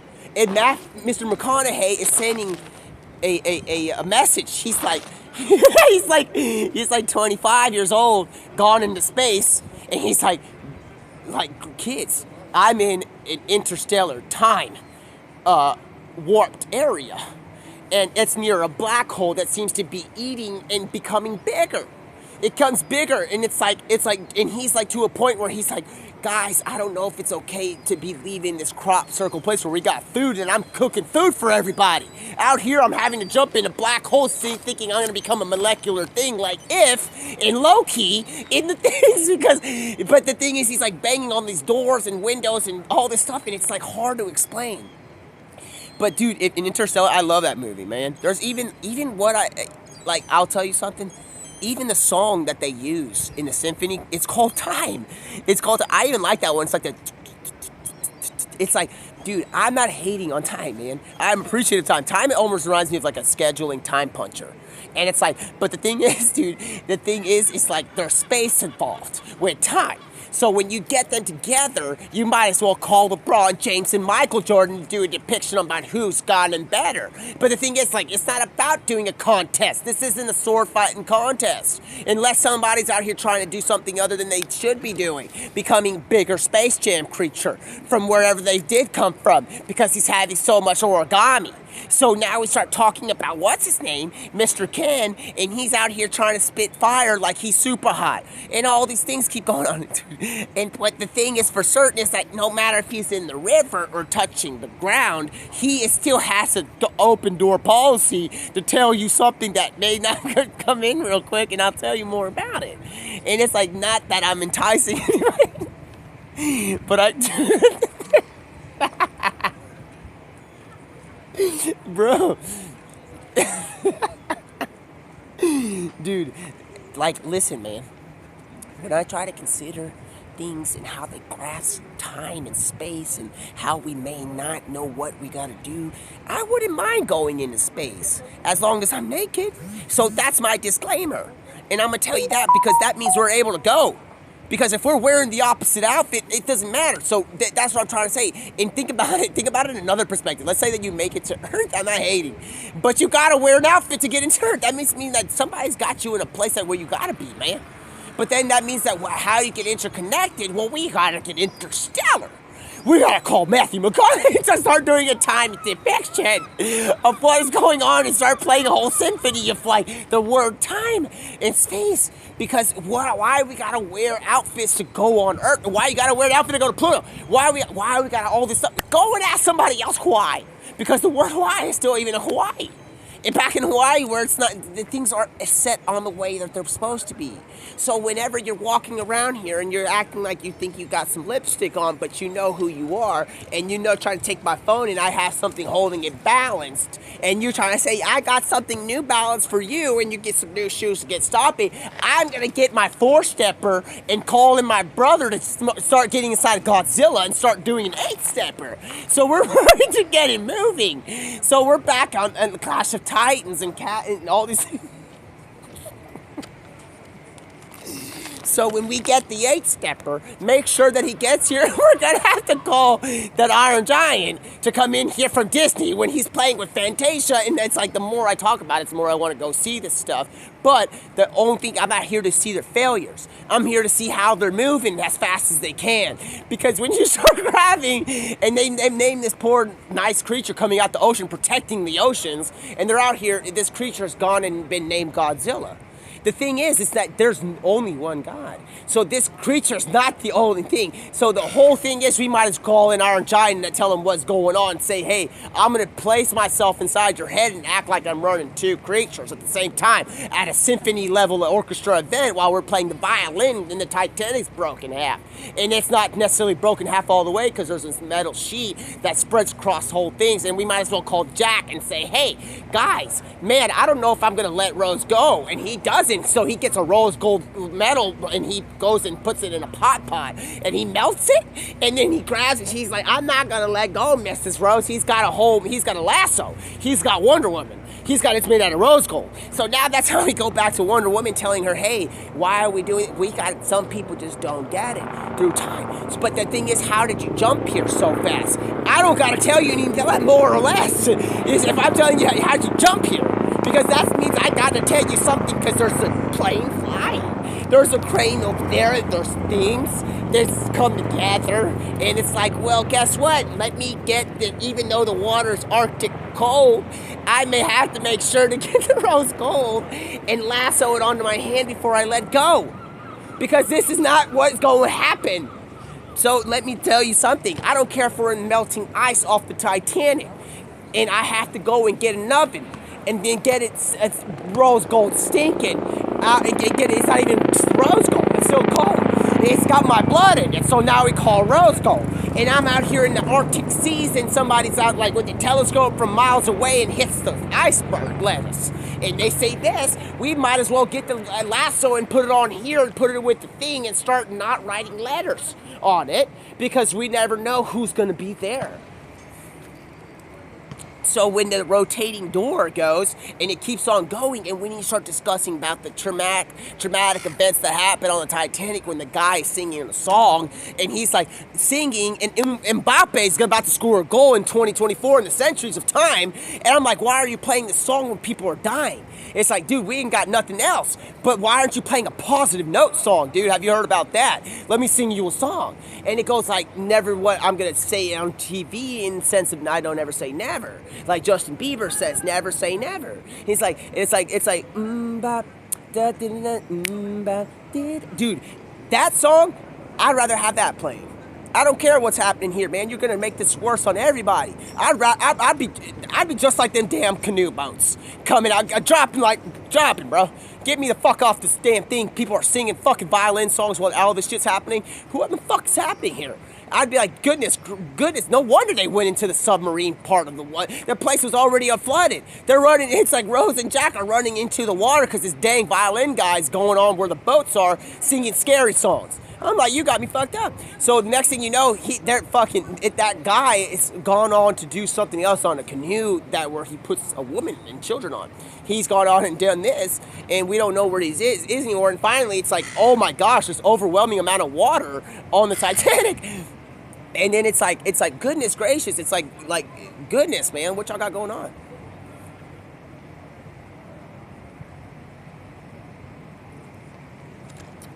So when I start to wonder where all the water went when I wake up to have breakfast, to go to the market, and somebody's put a big flagpole of electricity on the water, well, it's like, did we go back to the days of icebergs? Because the days of icebergs are just the beginning of something that we want to tell you not to get close to. Because if you look at what an iceberg is, it's a really, really, really good lesson on what to avoid in life. It's because the tip of the iceberg is what they call. It's like, it's not everybody in the club about to get on the tips of the iceberg. They ain't being like this on this one. Because when you get to the tip of the iceberg, it might look like a freaking Mount Everest to you, but when you get under that water, you might see something bigger than you've ever expected. That's when you start to consider Godzilla being named this question. It's like, dude, that's like the tip of the iceberg. That's not even who he is. He's better than that. He's not better than what his first couple letters are, but he's better than what people are defaming him to be. He's a protector of the waters in this area. And he's swimming around in Fortnite now, and they're having to put him against mechs. And mechs in the game, and all these things from there. And it's about to be the World Cup, and he's like, what the fuck else I gotta do to be not named this anymore? It's like, goodness fucking me. And he's like, he's over here inside the digital freaking world. Do y'all remember the animal, dude, in Fortnite? There's like an animal that's literally, even after death, he's got what they consider death. It's got his digital skeleton out in the middle of the ocean, or in the middle of the field, in the best fucking, dude, that's like the best spot. If you're gonna play a survivor mode, that he intelligently chooses the best part to put a skeleton, dude. He literally is in the best spot in Fortnite. If y'all don't get what it is, even though there's not that much loot in the area, in that game, in the map of Fortnite, that spot next to the dildo mountain, the mountain, the one that's like not even mountains, it's like plateaus on top of plateaus, it's Platinum Mountain. It's, dude, Dusty Divot, where that guy landed, remember Omega, where he lands? Dude, yes, it's great in the sense of like trajectory from long distance, like if you were trying to connect Matthew McConaughey's Interstellar and time and convictions and stuff like that, man. And it's like good try area. The better try is where that monster is, man. Remember the one with the skeleton? Like, dog, his teeth give you fucking max. One tooth gives you max stone. He's in the best area because it's in the sense of survival. Not even the survivors want to go near there because even though it's a green, grassy plain, you need to come prepared area. So if you don't go there with a campfire, you're fucked. Think about this, we're playing Fortnite, we go on the map, and you go into that part where the monster has been buried in Season 10. Chapter 2 or 1. That place is a survivor's fucking hellhole. Because in a sense of things, there's nothing to give you anything there other than what you can think of. So in the end, this creature's gone on from Godzilla in movie cinematic universe to Fortnite to say, even like in times, I'm smarter than what y'all got going on. And he's got these, dude, in the end, I will never forget where it was put. But the thing is, he's smart. Even when his skeleton is there, or she's there, it's like she's only there for a little bit just to show, hey guys, look, this is one of the better spots to be if you're trying to survive and y'all were my kids. Because there ain't nobody coming around here. All those other plateaus and mountains and stuff that people are living on and making houses in submarine laboratories like they did in the Blue House out in Salty Springs, bro. Remember, dude, Salty Springs, you go under the staircase, there's like a laboratory 3 stories down, dude. Dude, right around there, if you run about if you get your encyclopedia level thing where you're checking to see where I'm going, and it says like, hey, where do you go? Dude, everybody says, I'm going to go loot somewhere else. They go backwards. They start going towards the water. No one starts to go towards the center in Fortnite. For some reason, I don't get it. They don't go to the center. They go to Dusty. They go and they spread. They try to go and do all these things. And this is a Survivor game. And dude, if I was like that, I wouldn't mind being where she was at, but I was there. I go there. I went there in time. If you go watch my streams online, you will see that. So, the cabin out there, that one is like one of the nicest places. Even though it's broken, that cabin, shoot, I'll tell you one thing. That place is just a huge place. It's like, dude, and also it's scary. It's almost like Death Valley to me, because even though you're not gonna die, because there's nobody sitting there like a sniper back in Afghanistan. That guy's playing that movie role, that he's become a superhero. He's like a hero. He's got like the greatest art, like shot ever, and he's known as a hero for hurting. And I'm like, goodness me, but what are you doing? And it's like, what do we have to do? It's like, well, have you ever gone on a footstep of running on 4 steps because you're hurting people? And he's like, well, those people are hurting mine. It's like, have y'all had a 4-stepper? Get that 8-stepper out and start having a convenience store and talk about what the fuck is happening on our style. Because the more they talk about trying to do something else, the more y'all talk about doing something else, and we all keep doing this stuff, and we got to go back over there. They got opium and stuff that they don't even know that's being guarded by the U.S. Marshals. And it's like, what in the fuck are y'all going to hurt each other for out there? So once you know about this, he's now sitting on top of the Loot Mountain in where this guy is, very far, and he's not even looking towards the center. So I'm going to tell you right now, if you're playing Fortnite, that area, no wonder the Blue House is so appeasing when you're landing, because when you're like, goodness, where am I going to land? It's like you want to land as far as fuck away from, in a survivor mode, as far as you can. Because if it's timing based, we might as well call in Patrice Everdeen and ask her, hey, where's your bow and arrow so we can get this started? Because she doesn't even have one. And she would do well when she has one. And when she does it, it's like, dude, might as well, she says, guess what? You might as well call Udonis Haslam to do a basketball game, because if I'm going to land, I'm not going to land anywhere that there's going to be possible life form. Because I want to live. Because this is a game. So it's like top 100. So it's like, let's play top 100 the whole, like FIFA. Remember back in the day when you had to qualify for FIFA? And it's like the top 100? It's like, goodness me, I'd rather play against somebody that I'm going to get a win on. And it's like, well, I'd rather play against somebody that I'm not going to have to even compete against. So I'm going to land in this middle area, just sit in a bush. So when you see me winning games more than the other people, and I have a better KD ratio than you, and I ain't hurting nobody, and I'm only eating what's been given from the orchard that's got me going wild over here, saying, hey, have you gone down the orchard? And I'm like, hey, I may have gone down that side of the road that might be feeding somebody that might be running something because they're angry, because it's called Angry Orchard. And I'm like, hey, you can go over there. There's food on the other side where they said that to happen to be where there's a leprechaun running around.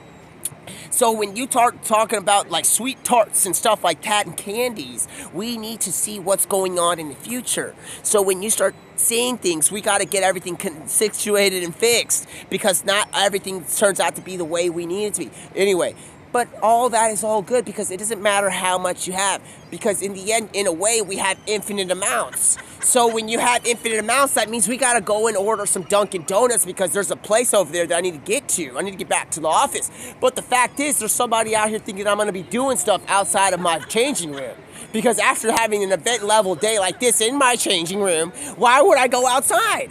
So why would we do this? The thing is, y'all are going to have a misconception of reality, because you're going to wonder where I'm going to be four-stepping.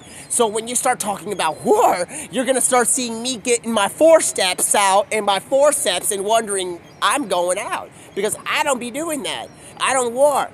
I don't do all that. The whole thing is with the war thing, it's like, dude, y'all need to realize what in the fuck, man? That don't make sense. That don't make sense no more. So when you go and it's just like you start talking about war, you're gonna might as well talk about Ramsay cooking in the kitchen. Yeah, because you might as well get that sarcophagus and start putting it on there, put an oven-based environment, and make the oven and put the pancakes on there and tell, hey, come over here, are you ready to eat chocolate? Because I can't. I don't do the war and the battle, man. I don't be doing that. I'm not talking about like that.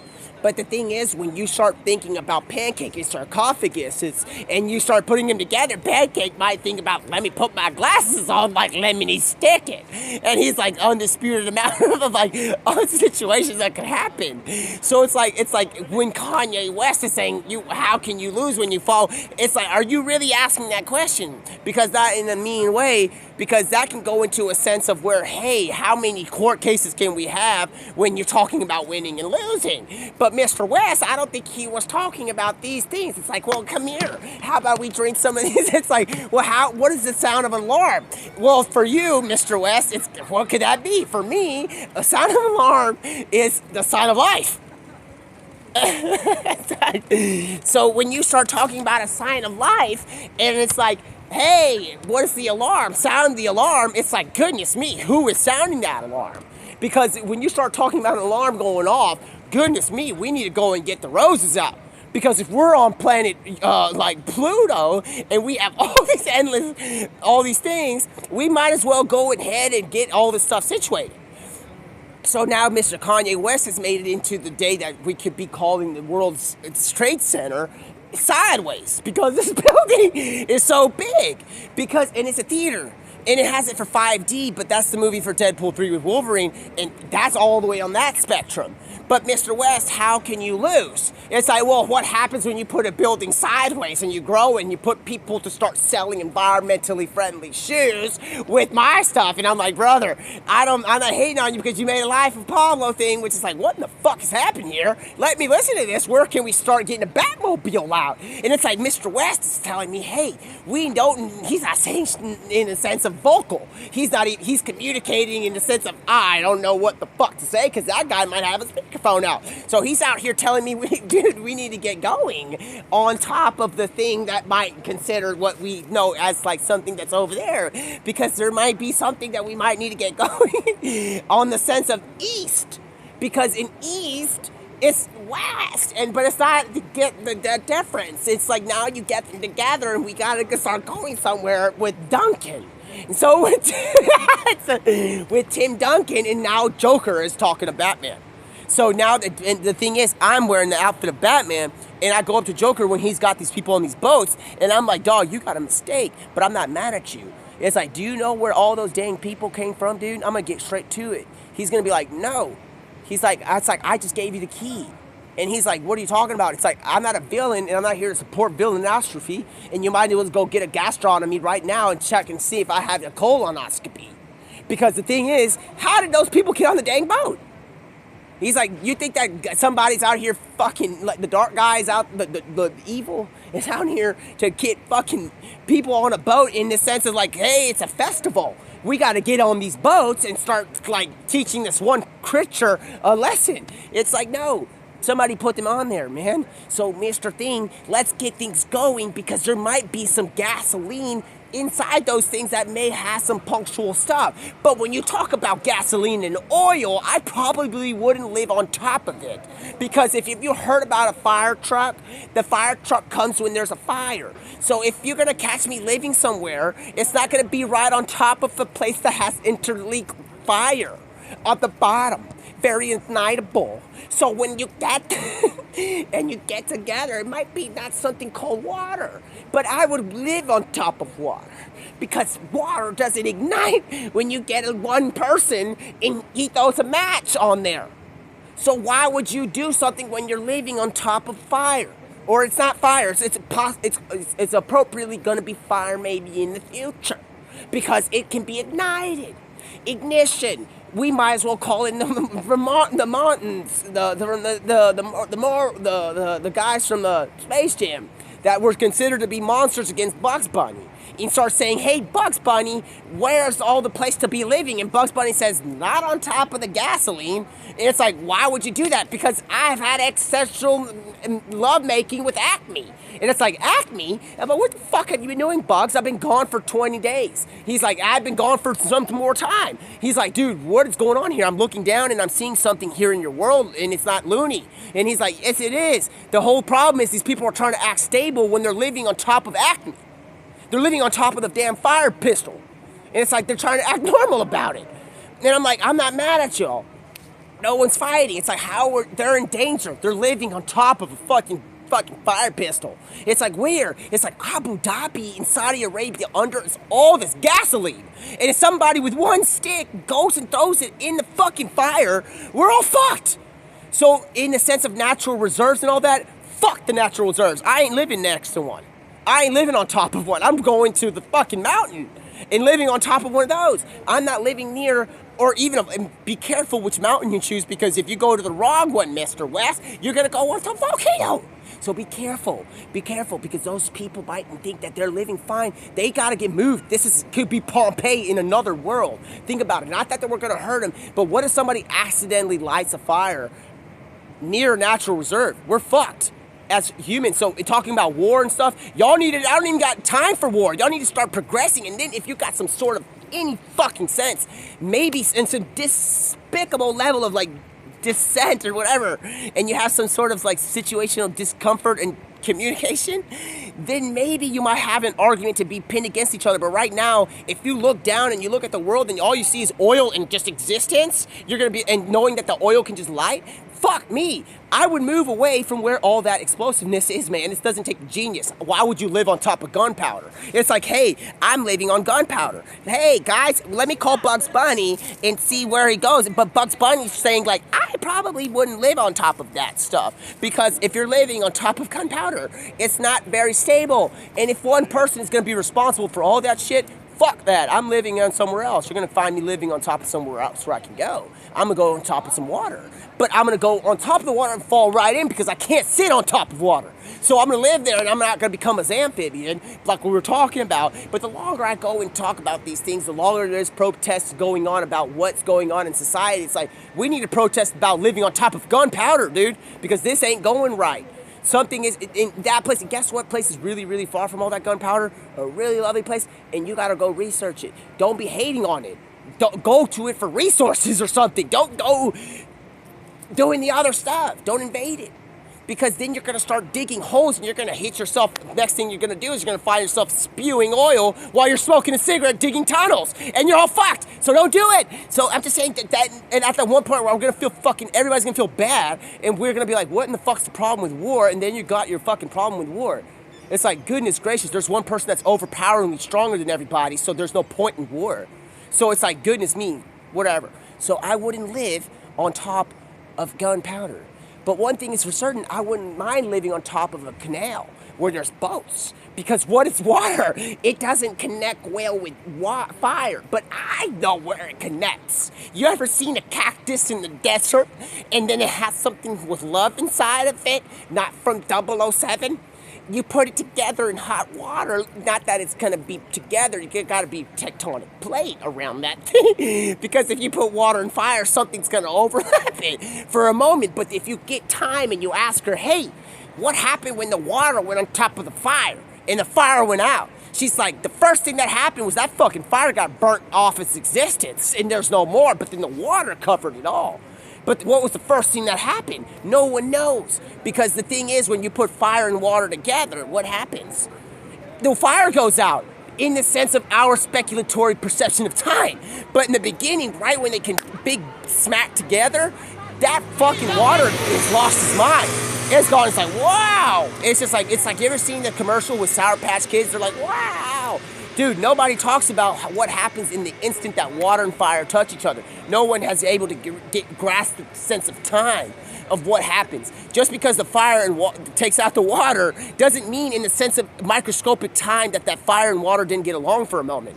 We can get together and get fire and get the water and start talking to them as people. And it's like, hey, you remember that one time y'all got together for the first time and y'all didn't like explode or something or turn around? It's like, we never explode. We come together and it goes away. But have you ever wondered about what's going on with the fire going out when we put it on top, water going on top of it? And they're like, whoa, yeah, that just seems to be a problem. It's an STD. And it's like, what in the fuck is all happening here? An STD, a sexually transmitted disease, that's why the water goes out? And it's like, I guess so. It's just an egotistical amount of water, just lust and the fire. And everybody's all like, goodness me. Everybody tries to say that the fire goes out because it's the fire, like the water over succumbs the fire. And I'm like, and I just can't understand why these people think that we have to be in a essential sense of time, why we don't bring water capsules into a place where there's gasoline. Because what happens if you put gasoline in water? It separates, and it becomes something that's different. So when it becomes different, dude, it's like it becomes something that you don't know. But if you get a metal plate like tectonics and we start getting it, and you put it in like this, and you try to say that, hey, let's have a sensuation match when Pablo's out here, and he does all this, runs around the property, and then it says happens to be somebody's day of thing, and they're running. And he thinks that, hey, well, guess what can we do when he decides he has something else? Well, guess what? Well, that opens the door to something we don't know because Pablo keeps talking about these doors. So when you start bringing these things in, it's like, how far do we have to go to understand that maybe you don't put your finger where it's hot?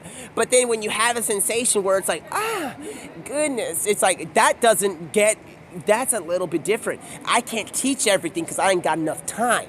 So when you start playing football and you got Patrice Everdeen playing Patrice Evra, and you have Mr. What's it called? An